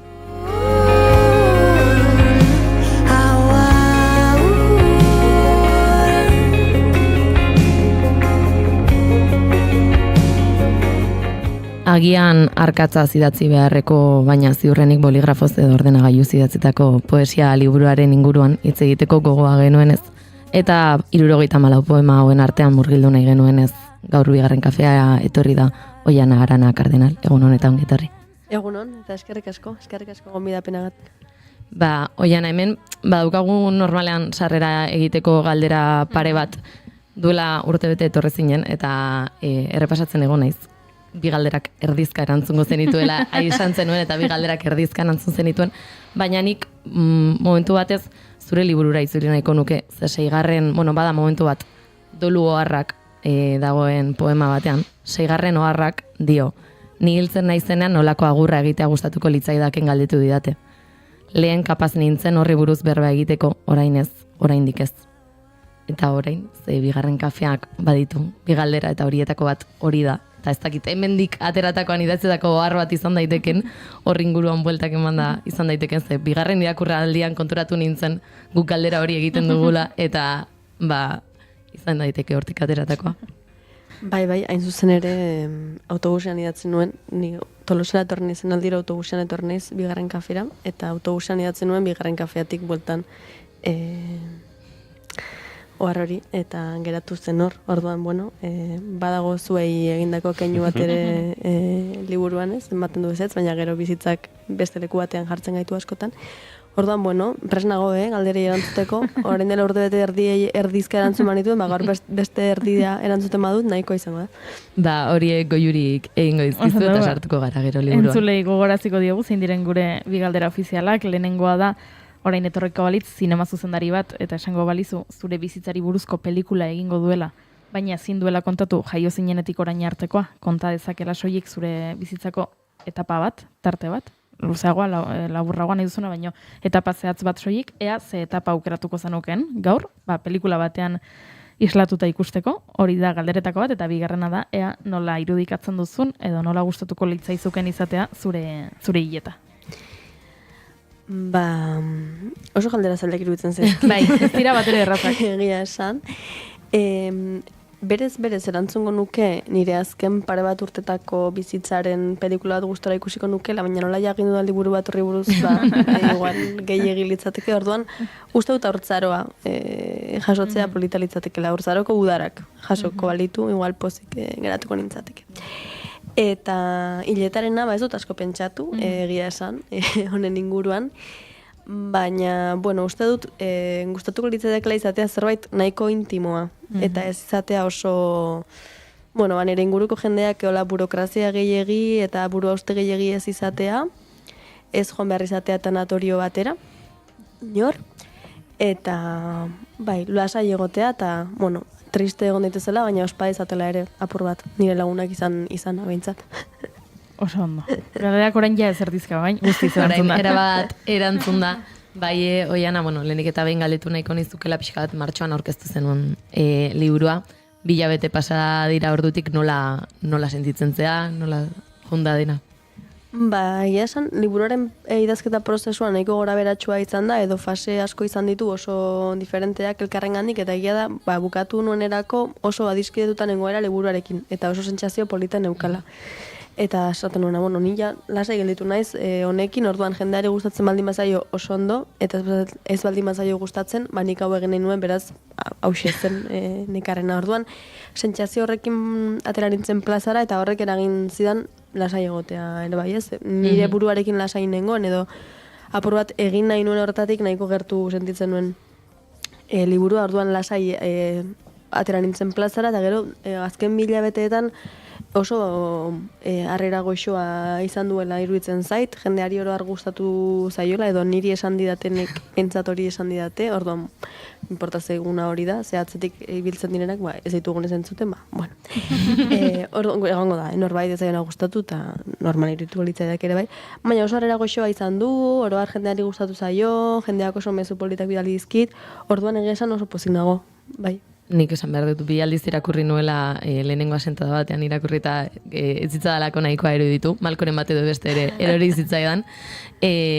baina agian esan daiteke ez, aipatu dut, dolu liburu bat bezala irudikatu daitekena hasiera batean, agian ez dela doluan bakarrik zentratutakoa, nola deskribatuko zenuke zuk zer den? Bai, niretzako ez da doluari buruzko liburu bat da, dolu batetik abiatzen den liburu bat, ez? Dolua ez da gaia, da abia puntua. Eta uste dut hor badagoela ñabardura interesgarri bat, liburua ulertzen laguntzen duena. Azkenean kontatzen dena da, minetik pozerako bidaia bat edo ez, abia puntua bada, uraita hilda, eta hor dagoen emozio zurrunbilo hori, baina aurkezpenetan eta aipatzen nuen, ez? Liburu hau deskribatzeko esaldi bikain bat izan daitekela, guraita hilda, baina nik erosketak egiten joaten jarraitu behar dut, ez? Orduan, bada eguneroko bizitza baten kronika posiblen artean bat, eta tartean pertsona hori dolu prozesu batean dago. Orduan, itzultzen da minera edo mina agertzen da, noizean behin, eta bere lekua okupatzen du, baina tartean, eguneroko gauza arrunt eta ez arrunt pila bat gertatzen dira. Orduan esango nuke dela minetik pozerako bidaia bat, ze bukaera aldera iritsi ala, gero eta min edo momentu ilun gutxiago daude, naiz eta agertzen diren edo bentsat beste motibo batzuengatik diren ilunak eta ez hasierako tristura horren ondorioz, eta gero badaude poema batzuk tartean beti minera garamatzatenak, ez? Edo dira poemarik narratiboenak edo direnak, niretzako igual poemarik ilunenak edo tristeenak edo doluarekin harreman estuena dutenak, orduan badago minetik pozerako bidaia horretan noizean behin mina gogorarazten digun poemaren bat, eta nire iruditzen zitzaidan dolua hitz egiteko oso modu logiko bat zela, ez? Doluak, harrapatzen zaitu eta hor zaude, baina tarteka aztu egiten zaizu eta tarteka berriz agertzen da, ez? Orduan apur bat sentsazio hori sortu nahi izan dugu. Orduan ez da dolu liburu bat, ez da doluari buruzko liburu bat, ez da liburu triste bat, esango nuke, bai, tarteka triste egotera eraman zaitzake, baina tarteka pozik egotera ere bai, esan duzu malko batzuk erori zaitzaizkizula, normala, baina esango nuke irribarre batzuk bai, ateraziren esango dizut bai, gainera badaude keinuren bat edo beste, pertsona ezberdinei hitz egiten edo, gero eta bai, irribarre batzuk ere atera dizkiden liburu bat da. Pixkat montaña rusa horretan murgilduta egoteko modukoa. Sarreran aipatu dut eta poema bat daukazu arkatzaz boliaz edo ordenagailuz idatzita dagoen galdetu nahiko nizuke, ze jartzen duzu agian arkatzaz idatzita egon beharko luketela. Bai, poema bat dago horri buruzkoa, ez? Poema, ez dakit nola den, baina arkatzez idatzeko banitu hobeak liateke poemak edo. Bai. Eta apur bat damuari buruz edo da, ez? Askotan idazten ditugu gauzak argitaratzen dira, eta gero bota dena lasai, bota liburu Barkatu guztia entzule, Ez da eze pasatzen. Fatxek lan egin nahi nuen, baina. Venga. Ez hori... Bai, apur bat argiagoa izan banitz, arkatzez idatziko nituzkeen poemak. Hori da, ez apur bat damutik edo batzutan argitaratzen dituzulako gauza batzuk, edo esaten dituzulako gauza batzuk, gero kaso damutzen zarenak edo, ez da nire kasuan liburu honetan, baina iruditzen zen irudi interesgarri bat, nik nahiko mania sakonak ditut idazketari, gauza askorekin, baina idazketarekin ere bai, eta ni normalean boligrafoz idazten dut, boligrafo urdinez, egia esan, eta ordenagailuan ere asko, baina oso modu konkretuan ere ordenagailuan. Era berean, idatzia poemak eurak, gero nik oharren bidez funtzionatzen dut asko, ohar pila bat hartzen ditut eta oharrak hartzen ditut edonon eta edonola. Ez ninteke arkatzez, mobilean, audio bat, edozein motatan hartzen ditut oharrak. Gero idatzi bai, idazten dudala boligrafoz beti, baina niri poema liburuak erosten ditudanean edo irakurtzen ditudanean asko gustatzen zait oharrak hartzea bertan, azpimarratzea bertan, eta hori bai egiten dudala beti arkatzez. Orduan oso kurioso iruditzen zait, niretzako importanteak diren gauzak arkatzez markatzea, eta gero poemak idazten ditudanean, askotan nire poemak ez ezkidala bat ere importanteak iruditzen, beti boligrafoz egitea, orduan, kontra esan hori ere existitzen da. Baina bai, nik boligrafo urdinez idazten dut, aldela bik normala ez naranja fina delako. Bai galdetu nahiko nizukela ze aipatzen duzu, ez? Oharrak hartzen zoaz, datorkizuna apuntatzen zoaz, idazten hasi zinenean Zertarako hasi zinen idazten suposatzen dut liburua etzela, helmuga. Ez, nik, orain dela 5 urte beste poema liburu argitaratu nuen, Lazunak askazaletan, eta hori eta gero egon nintzen idatzi gabe, edo, idazketari hainbeste garrantzia eman gabe, esango dugu, denbora tarte luze bat, bai, noizean idazten dituen poemak, baina oso kontzientzia, bat ere kontzientziari gabe, edo zerbaiterako izango zirelako irudipenik gabe, edo, eta bai gorde nituela eta hor neuzkan. Eta gero guraita hiltzenean, nik idazketa guztiz alboratu nuen, etzen izan nire gauza praktikoak egin behar nituen, edo beste gauza batzuk, eta nintzen idazketari lotua egon. Eta gero, hilabete batzuk pasazirenean, eta nire tristura beste leku batean zegoenean, bai hasi nintzela tristura horri buruz idazte, baina ez momentuko tristurari buruz, baizik eta iragandako tristurei buruz. Orduan esango nuke ez dela tristuratik idatzetako liburu, ez daudela tristuratik idatzetako poemak, bat bai, baina gehienak direla iraganeko tristurei buruz momentu argitsuagoetan idatzetako poemak. Orduan esango nuke horrek ere beste argitasun bat ematen diola liburuari.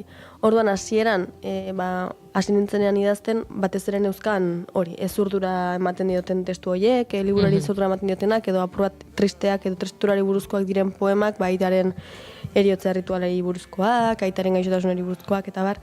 Eta hasieran hori bakarren euzkanean, ezparekin komentatu nuen, igual politalitzatekela argitalpen txikitxo bat edo egitea, poema horiekin, aitaren lagunei banatzeko, edo guretzako zerbait gordetzeko, horrela, zerbait familiarra, simbolikoa, eta bar. Eta esan zidan baietz, oso ideia politera bitzen zaiola, horat agertu zen azala, bera ere, ari ginen horretan. Eta gero, batean agertu zitzaidan berriz poesia idazteko presa, ez? Beste batean ere aipatzen dut. Eta orduan, basi nintzen, Donostian bizi nintzen garai hartan, eta hiriari buruz idazten, ere harremanei buruz idazten, jendeari buruz idazten, eta hori, niri beti gertatu izan zaitu hori, aktibatzen duenean idazketa agertu egiten zaizkidala poemak. Eta gero, hortik gutxira, bizitzan laketa bat egin nuen, edo landaren mura joan nintzen bizitzera, eta orduan bertan poema asko agertu zitzaizkidan, bertako paseoetan, bertako mendibueltetan, bertako baratzan, ez dakit zer.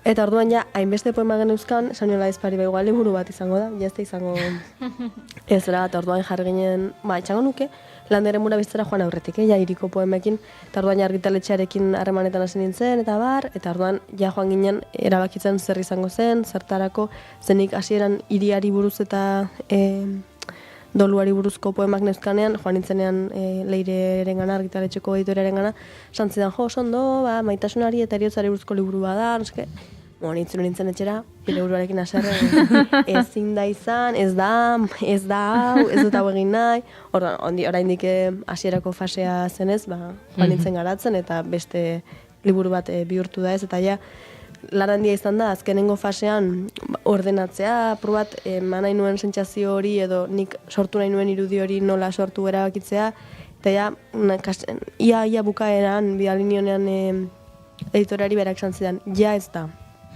lehen zen hori, orduan hartu nuen lasaitua eta bukatu genuen liburua, baina bai. Izan da prozesua apur bat, fase oso diferenteak edukitu. Eta prozesu horretan ez gehitze bidean eta gehiago idazte bidean elkarrizketa asko daudela erreflejatuta esango nuke poemetan, batzuk oso era direktoan eta adierazita zer esan zuen batek eta zer besteak, beste elkarrizketa mota batzuk ere badaude. Bada arrazoi konkreturik elkarrizketa horiek gordena izen dituela, zergatik? Bai, dago aproba lotuta liburuan zer hartu dudan egin dudan autu batekin, eta da aproba eta ahozkotik alik eta gertuen egon nahi izan dudala.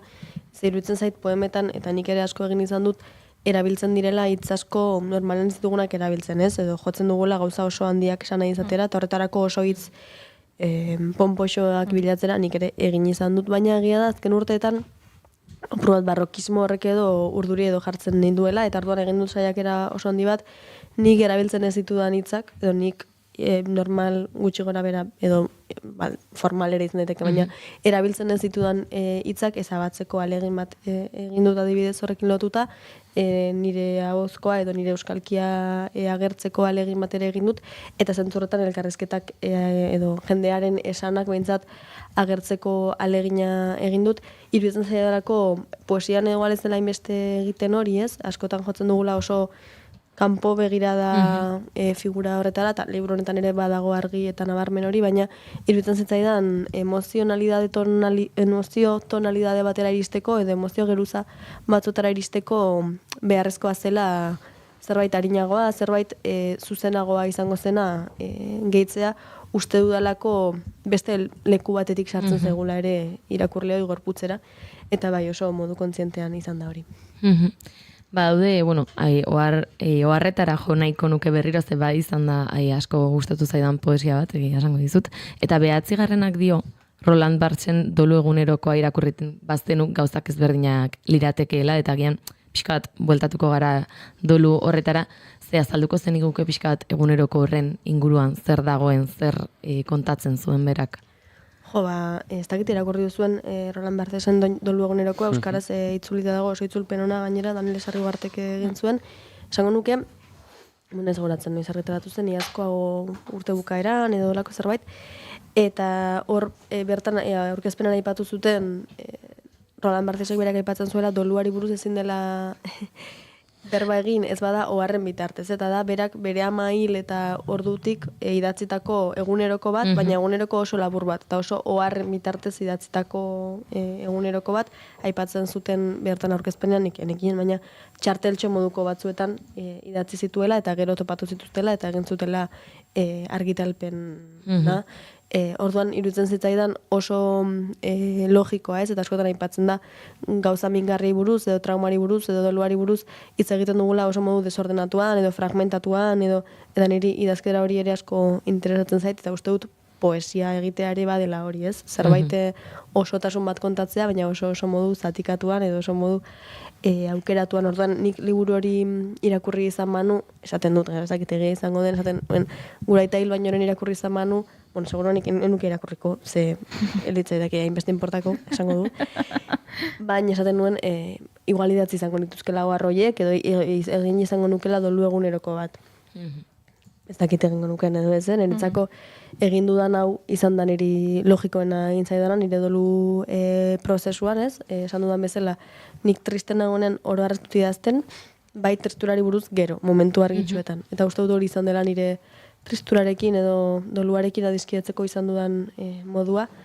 Orduan ez gara saiatuko Roland Barthes izaten, eta saiatuko Oiana Arana izaten nahikoa lan ematen digu eta honek. Oiana, lehen ere aipatu duzu ez, aizearekin, aizparekin hasi zinenean, honi bueltak ematen portadaia nahiko burura etorri zitzaizuela, portada bada oso argazki polit bat, agian arriskatuko naiz esatera platx osean izan daitekela ondartza bera ez, aipatzen duzulako poesia liburuan behin baina gehiagotan, argi izan zenuten argazkia hori izango zela. Bai, izan zen hori nik oso kuriosoa da.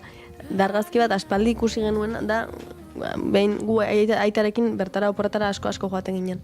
Eta torri ziren gure izeba oso batzuk bisitan, eta ataraziko guten argazki batzuk normalean, ez ginen argazkiak ateratzen oporretan, 3 joaten ginenean, 3 joaten ginen, eta listo ez. Eta orduan, batean nire ezpak orain dela urte pila bat topatu zituen argazkiak eta bidali zituen familiako WhatsAppera, eta begira zer topatu dudan, aitaren ordenagailuan, zer nik ja superraztutan neukan. Eta aita hileta gero, batean hori, aipatu nionean poemena, zer zidan begira zer jarri dudan fondo de pantalla, eta gutxi zidan argazki hau, zela bere mobileko fondo de pantalla.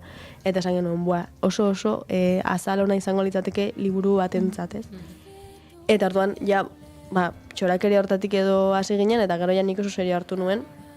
Eta egia da, aprobatzaile egiten zitzaidala hasieran liburuaren tonuarekin azal hori izatea, ez? Bada oso azal, ez dakit pikaro bat, edo alai bat, edo ez dakit zeru urdin hori, koloreak, koloren saturazioare oso konkretua da, ez dakit nire aita eta nire aizpa agere dira, biak gutxi gora bera gestu antzekoarekin, nire aizpa ipurdi biztan dago, gauza asko daude alaitasun hori transmititzen diotenak, ez? Orduan, esango nuke badagoela kontraesan batera argazki horretan, ze bada argazki alai bat edo argazki argitsu bat, era berean argazki triste bada, ezingo garelako berriz joan horra, eta ezingo dugulako argazki hori berriz egin, ez? Eta orduan, esaten nuen, uste dut liburuaren tonuarekin ere ondo datorrela zintxazio hori, ez? Esatea, tristea da, ez errepikatuko, baina argitsua da, zen bizitzak ere baditu momentu alai batzuk, edo gogora ditzakegu momentu alai horiek orduan bai. Eta egia esan gero, izenburuarekin ere oso ondo zetorkidan, ez?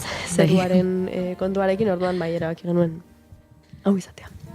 Argazki berez aizea da, nik espero nuen, agian zu izango zinela argazkian zinena. Aipatuta ingurukoak, gertukoek, aizeak berak nola jasotzen dute liburu honetan kontatutakoak bat egiten dute sentsazioekin eta... Esango nuke eskarrak aizea dela, zen iban nintzituko litzateke oso golatra bezala. Askoz ederragoa dela bera izatea. De hecho, argazki originalean nire agertzen naiz, eskumarago dago dutxa bat, ondartzako dutxa bat, eta ni nago dutxatzen, ez dakitzen bat jende ez ezagunekin batera, eta argazkia berez hori da, orduan. Bueno, igual, momenturen batean egingo dugu publiko, ez dakit.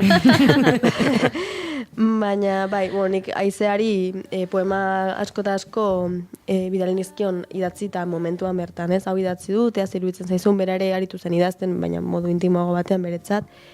Eta asko bidali nizkion, orduan, bai, bere feedbacka une oro egon da presente eta oso...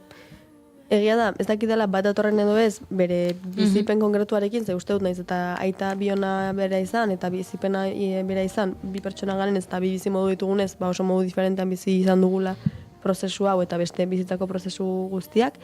Baina orokorrean, irakurri duten lagunek ingurukoak eta esan didate, bai jasotzen du apur bat zure bizi modua, edo bai, ez dakit, ematen du ari nazela zuri buruz irakurtzen, edo sentsazio hori ematen du gero egia esan, lan aipatu dudan bezala ez, zuk zerbait oso fragmentatu egiten duzunean, eta erabakiak hartzen dituzunean gauza batzuk kontatu eta beste batzuk ez kontatzeko gauza oso irreal bat sortzen duzu, eta oso fikziozkoa da, ze, klaro, kontatzen duzu, nahi duzunari buruzko nahi duzuna. Baina bai, orokorrean jendeak ondo jaso du, nire inguruan inork ez dite zer esan, inor ez da ez kejatu, gehienak postu egin dira, orduan bai, ni gustora.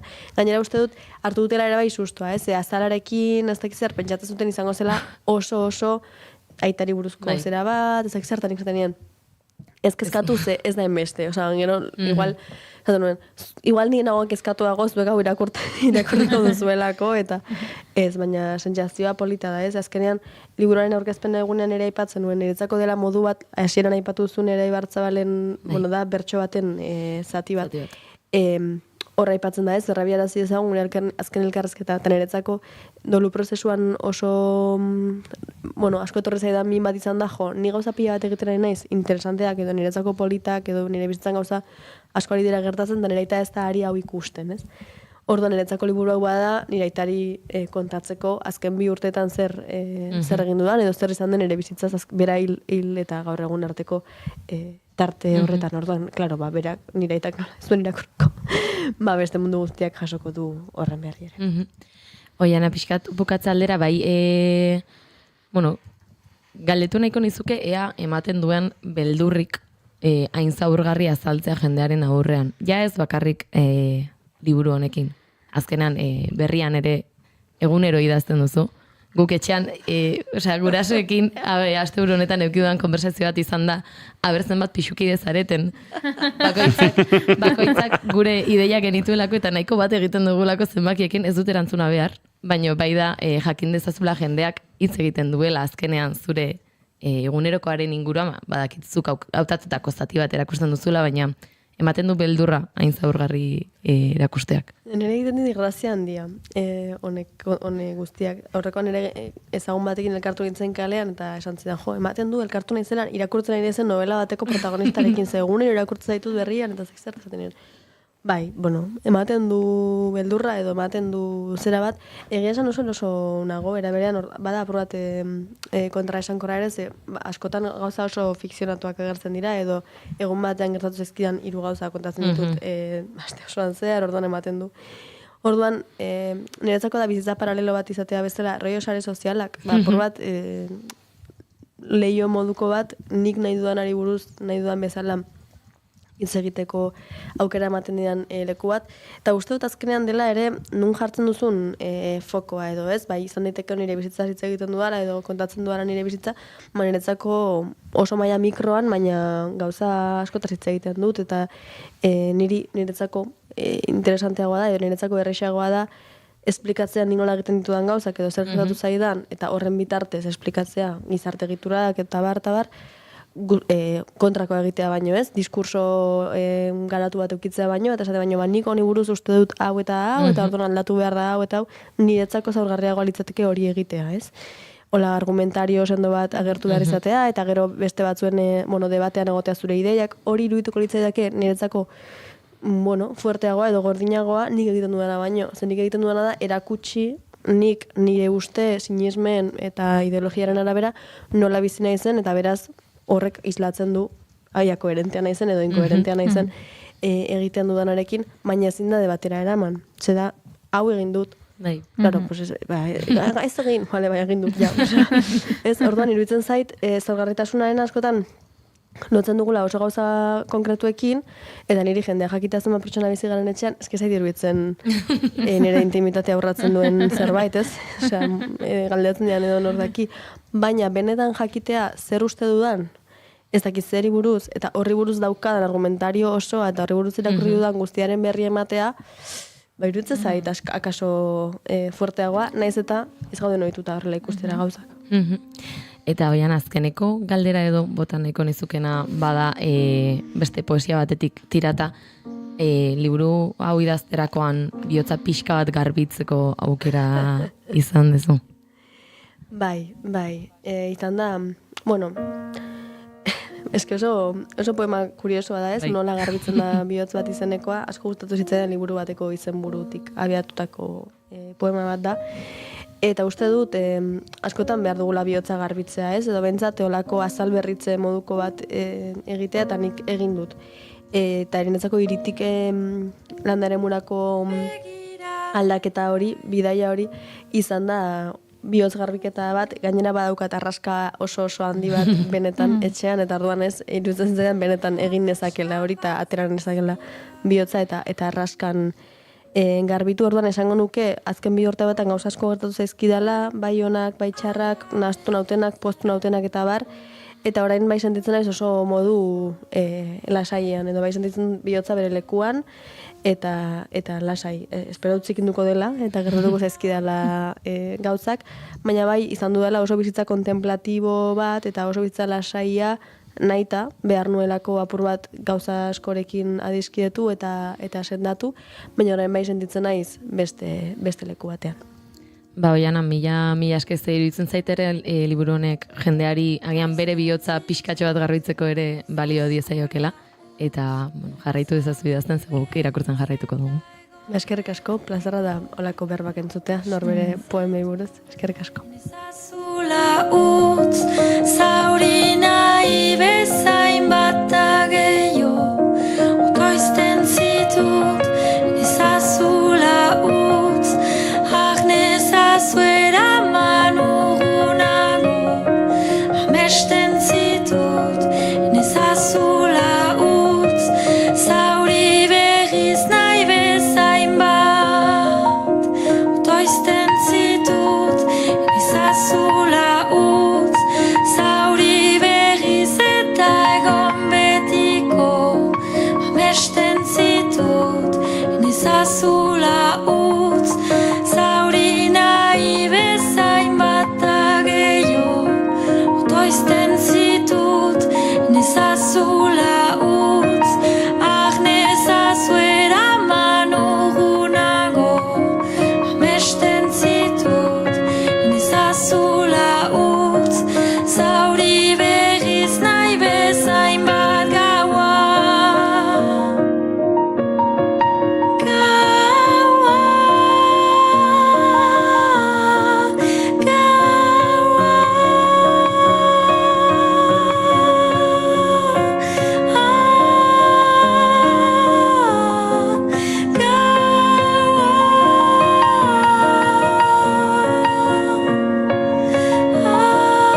Bigarrenak ez direlako beti okerragoak. Bigarren kafea. Naiz irratia, zuk nahi duzunean entzuteko aukera duzu egun osoan zehar. Bai irratia piztuta eta baita online ere. Goizean goiz hasi eta gauera arte, informazioa, musika, kultura eta beste 11 gai jorratzen ditugu zurekin. Egunon Euskal Herria. Goizeko 8 eman berriak egunon daizula. Egunon guztia. Arratsaldean. Arratsaldeko 8 dira. Ongi etorri naiz irratira.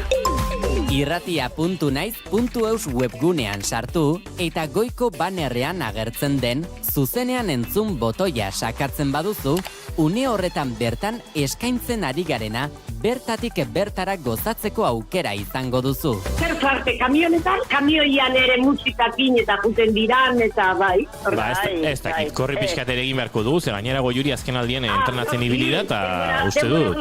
Denbora guztin ez du balio, kamionetan sartuta. Ilusio guztizenak animatzen diteu korrika egitea. Ondo izan. Joaten zaren lekura joan da, eraman ezazu naiz irratia zurekin.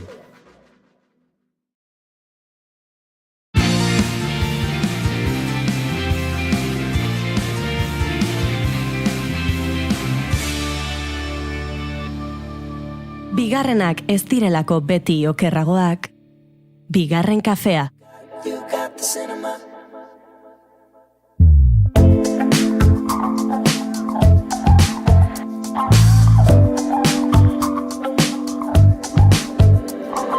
you, and I'm not getting over it. Darling, is it cool if I'm stubborn when it comes to this?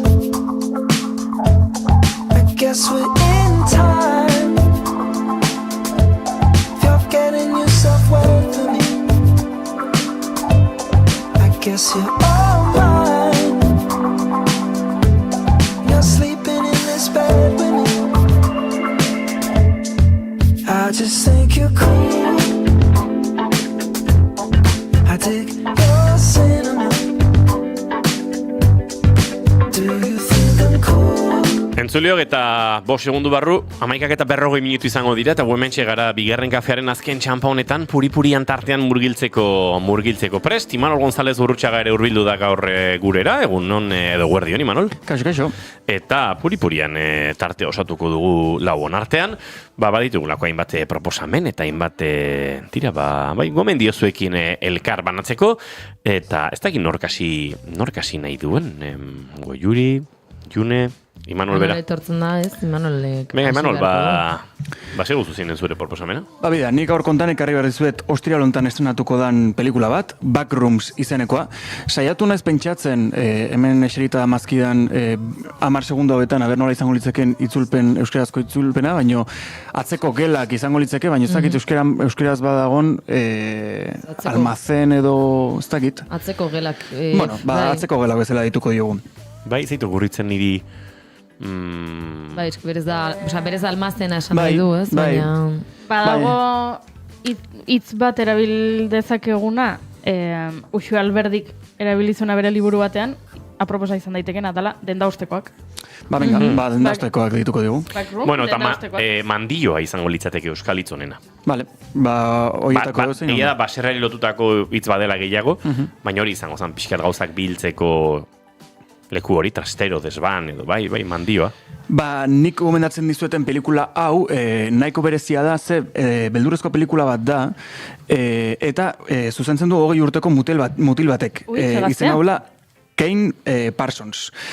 Kuriosua da, berezia da, zuzendari honek pelikula hau itxa lortu dola, kontu neukita, atzean da honek ekoiztetxea dela A24, zinema independentia bultzatzen duen ekoiztetxe bat, baino, aipatu behar dana da, duela 4 urte mutil honek, zuzendu eta idatzi zula, historio antzekoa daukan telesail bat. Orduan, azken baten, historio guztia gertatzen da almazen baten, enpresa handi bateko almazen baten, eta baten protagonistak topatzen du argi baten barrun gela oso handi bat. Gela oso handi bat, hutsa da ona, ez dagona inor, eta gero ez da barrura gozartu, gero ez da misterio gehiago topatzen du, eta gero ez da gauza arraro gehiago topatzen ditu. Hau guztia dator, 2016 inguruan kaleratu zuten argazki batzutatik, hau da, gizon batek publikatu zituen bere enpresa, bere almazen handi bat saltzen zegola, eta bertatik atera zuten argazki oso kurioso bat izan zana pelikula honen eta aurretik egondan telesailan inspiratu duen germene horitako bat, eta azken baten zan hori gela hauts bat, horia, pareta horiak zuzkanak, eta horrek zuzendari honi sortu zizkion, ja argazkia ikustekin bakarrik ja beldurra sortze zion eta irutzaion horren atzen historio nahiko interesgarri bat egon alko litzekela. Eta esate dizuet, azken baten beldurrezko pelikula bat da, trailerra bakarrik daukaguna eta ostiral hontan estrenatuko dela zinetan, baina gogoa dauket ikusteko alde batetik telesai zan historio bat orain pelikula ekarri dutelako, eta nabarmena dalako zuzendari honen adina, eta azken baten kontu neukita dena datorrela argazki bakar batetik, ez? Nik uste beldurrezko pelikulatan beti egon dela abandonatutako sentsazio horren irudi hori, ez? Abandonatutako etxeak, abandonatutako hotelak, abandonatutako fabrikak, eta erutzait, tonu horretatik jarraituta zerbait berria aportatzen dula, baina beti denok ezagutzen dugun gauza batetik datorrela baita. I found a place.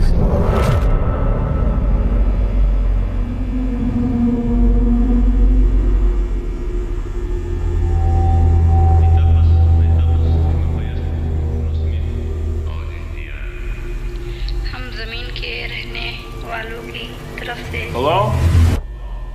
आपको खुश आमदीद कहते हैं। Anyone there?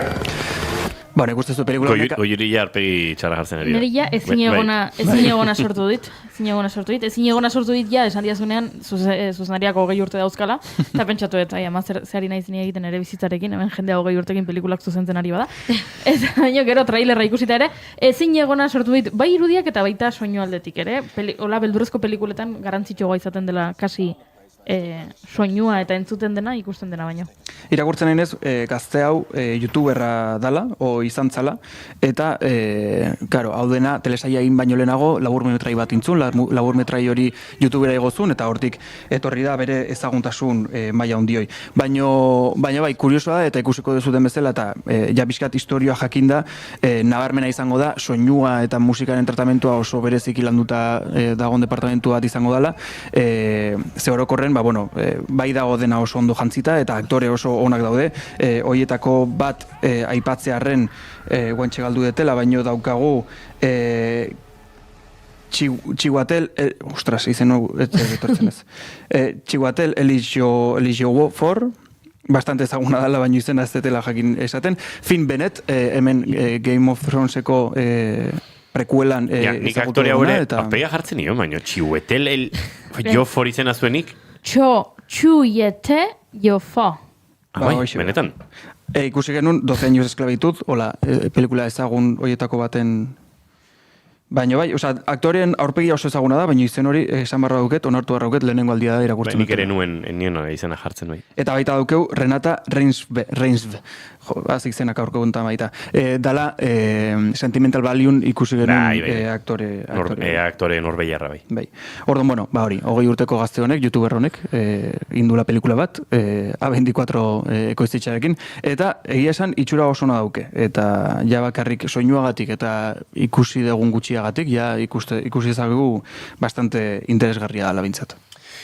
Imanolen proposamen hau, Backrooms, mandilloak bezala itzuli izan duguna, baina egia da nahiko giro, hiritarreagoan gertatzen dela, atzeko gela hoien, nolabait misterio edo beldurre giro hau, eta ikusgai dago, barkatu, esan duzu Imanol? Ez, ostiral hontan egongo da zineetan ikusgaia. Zineetan ikusgai beraz, ostiraletik aurrera. Backrooms Imanolen proposamena zein izango da urrena? Nik egingo dut. Ados? Ze gertatu zait gauza bitxi bat gomendatzera natorren pelikularekin. eta pelikulak izena du Kraken, el libro negro de las horas. Agian izen honekin ezaguna egingo zaizue, ze kontua da liburu baten egokitzapena dela, el libro negro de las horas, Eva García Sáenz de Urturik idatzi zuen, eta bada Gasteizko trilogiaren jarraipen bat, Gasteizko trilogiak, duela urte batzuk ospe handia hartu zuen, misterio bat bazegoela, Gasteizen hildakoak agertzen zirela, eta horri tiraka Eba García Sáenz de Urturik idatzi zituen hainbat liburu, eta protagonista liburu hoiena zen Kraken. Ez Krakena piztia mitologikoa, baizik eta ertzain bat, berez izena dela Kraken. Unai López de Ayala da pertsonaia. Eta kontua da, lehenengo liburuan oinarrituta egin zutela duela urte batzuk pelikula bat. Pelikulak, zinemaretotan egon zela, lortu zuela, ez egit, uste dut, rekaudazio aldetik txukun, baina idazlea pixka bat egintzen desmarkatu liburutik. Etzen oso gustora geratu pelikularekin, berarekin, baina han non urte batzuk pasa diren, eta orain laugarren liburuarekin egin duten egokitzapena baita zinemarako. Hori bai, aktoreak aldatu egin dira. Eta hori da, gauza bitxia iruditu zait, lehenengo liburuan Unai López de Ayala zen aktore bat, eta lehenengo pelikulan barkatu, eta oraingo pelikulan Unai López de Ayala baita ere, adin berarekin, hau da, ez da, lehenengo pelikulan 20 urte zituen, eta oraingo pelikulan joango gara 60 urte, batean salto egingo dugu, eta 60 urte dauzka eta aktore aldatu behar da, ez adina uste dut antzekoa dela, baina aktorea aldatu dute, eta Alejo Saures da orain, aktorearen, protagonistaren papera egiten duena, eta zergatik esan dudan bitxi iruditu zaidala hau, albiste asko ikusi nituelako pelikula hau grabatzen ari zirela, hau da, Gasteizek Kraken pelikularen bigarren atalaren grabazioa hartu du edo gaur kale mozketak ari direlako hemen grabatzen edo Magi Zibantos batu da Gasteizko misteriozko trilogiaren pelikulara. Orduan, pelikula garatzen ari zenean albiste asko irakurri nituen eta behin estrenatuta ez ditut ikusi. Eta horregatik ekarri nahi nuen gaur hona, ze iruditu zait, grabaketari eta rodajeari buruzko albisteak maiz topatzen dituela, eta duela hilabete apirilaren 24an estrenatu zen, eta ez dudala hainbeste entzun, eta, uste dut, orain eman behar zaiola oi hartzuna ez, jendea orain joan dadin zinema aretoetara, eta lehenago, interesa sortu dezakezu, baina jendeak ezin zuen zinema aretoera joan ikustera, eta orain joan daiteke, eta albiste gutxi. Orduan, horregatik ekarri nahi nuen batetik, badakidalako ziur gure entzulen artean, jende askok liburua irakurrita duela, ze izan zen superbentas esaten den horietako bat, ale ugari saldu zituen liburu honek, bestetik, agian jendeari interesgarri irudiko zaio, bereziki Araban grabatutako pelikula bat delako, eta batzuetan, ziur entzuleren bat egongo dela ni bezala ikusten dituna pelikula soilik hemen grabatutakoak direlako eta ikusteagatik. Begira, nola ezagutzen dut. Donosti agertzen, begira, usturre mendiaren punta. Gian egongo da norbait esaten duena, nik Gasteiz ikusi nahi dut pelikula baten edo Arabako herrixka batzuk, eta hirugarrenek aitortu behar dudalako nik liburuarekin gozatu nuelako. Zer kontatzen du pelikulak orain? Protagonista esan dudan bezala ertzain bat da, Unai López de Ayala, erretiratuta dagoena kasu honetan, edo erretiratzear, edo, pixkat alde batera utzita bere lana eta dei bat jasotzen du. Eta dei horretan esaten diote, hau ez da spoilerra, ze trailerrean ere agertzen da, dei horretan esaten diote, ez dakitzen bat, denbora tarte bat duela, liburu zehatz bat topatzeko, eta liburu hori ez badu topatzen, bere ama hil egingo dutela. Baino, Unai, harrituta geratzen da, ze Unai hazi da bere bizitza guztian zehar ama gabe. Eta ama hilda zegoela kontatu zioten berari, eta bere aitarekin, eta anaiarekin, eta antxe Arabako herri batean, eta orduan esaten du baina, nola nik orain liburu bat topatu behar dut, edo nire ama akatuko duzu, nire ama hilda dago.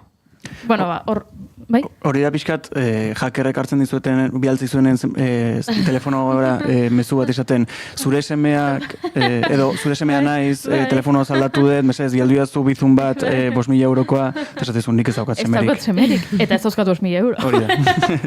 Baina, horrela, antzeko zerbait, baino serioa jarrita. Serioago, eta eta ja, misterio puntu batekin, eta, klaro, egia esan, pelikula amaitu egingo litzake gizon honek esaten badu taukatama agur, eta listo, eta egin behar da, ordu eta pikoko pelikula bat. Bueno, hori da abia puntua. Eta orduan bera hasten da, erlojoaren kontra, esan dezakegu, liburu hori topatu nahian, ze bestela bere ama, edo bere ustezko ama, edo ez da, edo bada, edo zen, hil egingo da.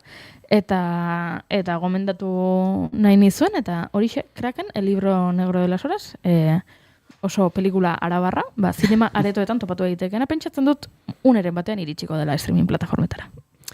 Hortxe Goiuriren proposamena, 7 minutu guardiko 12etarako, nik bisi kontatuko dizuet nerea, eta Juneri ere tarte utziko diot, bere proposamena konta bezala.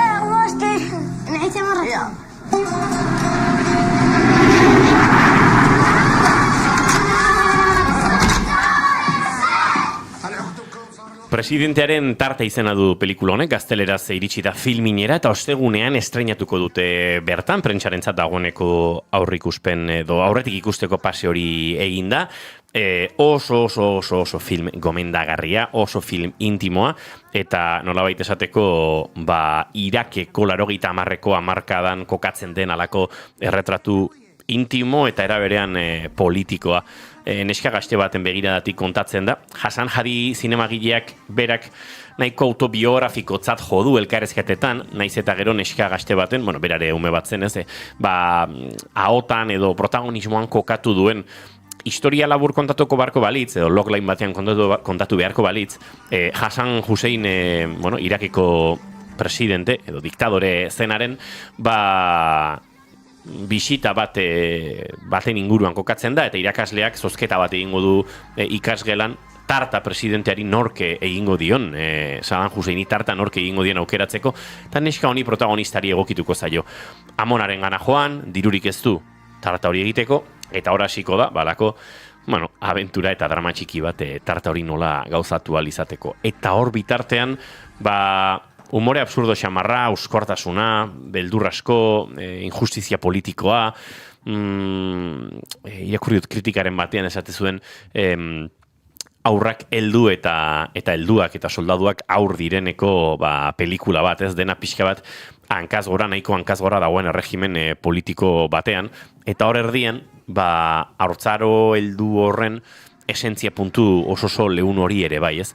Esango nuke oso kritika honak jaso dituela, Lamia protagonista duen pelikula honek, eta, hor adiskidetasun edo bere lagun zaetekin egiten duen bilaketa eta arazoari soluzio eman nahi horrek ikaragarrizko konexioa lortzen duela publikoarekin, ezta? Iraken hautagai izan zen, joan den urteko Oscar sarien, nazioarteko pelikularako bide horretan, ez dakite, urrezko ganbaran sari eman zioten, Kango jaialdiko zinemagileen 15 horretan ere publikoaren saria jaso zuen, eta benetan oso pelikula politikoa, baina oso ikuspegi ederretik kontatutakoa. Eta pixka bat zuzendariaren haurtzaroko oroitzapen horietatik abiatuta, pixkat hausnarketa bat gaur egungo begiradatik, 80ko Irak horrekiko, zoritxarrez, zorionez, ez dakit oso ondo zer den, ze honetik eta txarretik izango du ziur denak, azken 3 hamarkada hauetan hainbeste aldatu eta hainbestetan aldatu den Irake horren eta bide politikoaren iraganeko ikuspegi bat edo analisi bat, ez? Eta horre zuzendariak berak esaten du bere amonak izena galdetu ziotenean beldurragatik edo izena ahaztu egin zuela. Hala kontatzen du berak, ez? Halako beldurra jasantzuela amonak garaiaietan, izena bera ahaztu egin zuela, bada pixkate pelikula nolabait kokatzen duen metafora bat bera, eta badago, ez, Lamiaren protagonistaren amonaren paper hori pixkat zuzendariaren haurtzaroko giro horretan kokatuta. Aktore oso amateurrekin osatutako pelikula, 2 aktore protagonistak, 2 gazteak casting ibilbide oso luzean topatu dituztenak izan dira, inoiz aritu gabeak, adin horretarako, eta orokorrean Iraken oso aktore eskola gutxi daude gaur egun, eta beraz pelikula osatzeko bideo hori egin dute, eta Irak orain arte ez dakit, ikusi ezten edo erakutsi ezten Irak bat erakusten duela, dio zuzendariak berak pelikula, egia da oso paisajistika, estetika eta akaso gure imaginarioan daukagun Irak beliko bombardatu eta okupatu hortatik aratagoko herrialde bat ikusten dela. Inguruko beste herrialde batzuk askoz gehiago ikusi ditugu, Iran, Libano, zinematografiari dagokionez, baina Irak bera nahiko herrialde iskutukoa izan da orain arte eta benetan pelikula honetan ikusten dena. La tarta del presidente, bueno, esan da bezala, bere zuzendaria Hassan Hadida, lehenengo pelikula du, opera prima delako hori, eta tira, ostegunean filminen ikusgai izango dena. Eta azkenan hainbeste denbora ziotutzi Juneri, nahi duzu datorren asterako gorde June? Bai, agian gordeko dut eta hola gaina horrengo asterako Badaukazu zer kontatua. Entzuleok minutu pasatxo geratzen zaizkigu eguerdiko 12etarako, beraz agurtu egingo zaituztegu, eta zuek agurtzeko, Malakia zen, bai, Imanol? Nik bakarrik aipamen txiki bat, aurreko astengo Juri komentatu zuen telesail bat, ikusi berriet azkeneko aste honetan, zala se tiene que morir mucha gente, eta mendik komentatu nahi dizuet, ja ikusi ondoren, zego Jurik komentatu zuen ikusi aurretik, baino nik komentatu nahi dizuet, ikusi ondoren oso telesail dala, eta nik aipatu behar dizuet. Movistar Plusek ematen du aukera telesail guztien lehenengo atalak ikusteko, nik ikusi nun gratis lehenengo atal hori, eta hainbeste gogokin gelditu nintzen gainontzekoak ikusteko, hilabete bat hartu nula, eta gainontzeko guztiak ikusi nitula hurrengo bi egunetan. Gorkak esan du, Zumarragan Zinikulben ematen dutela ostegunean pelikula, baina ez dakit zein, Gorka? 11:40 esan du? Zurea. Bai, igual bai. Oso guai, aukera daukezu ez, Zumarragarrok ala balin bada, bihar bai estatuko dizuegu, La tarta del presidente ikusteko. Goizeko 12etarako minututxo bat, eta Juneren gomendioa, Malakia zen intro aro berri bat. Hau, honekin utziko dizuegu, urrengo minututxoan bihar bagatoz goizeko 12:05 hemen, zuekin bigarren kafea hartzeko informazioaren txanda orain naiz irratian.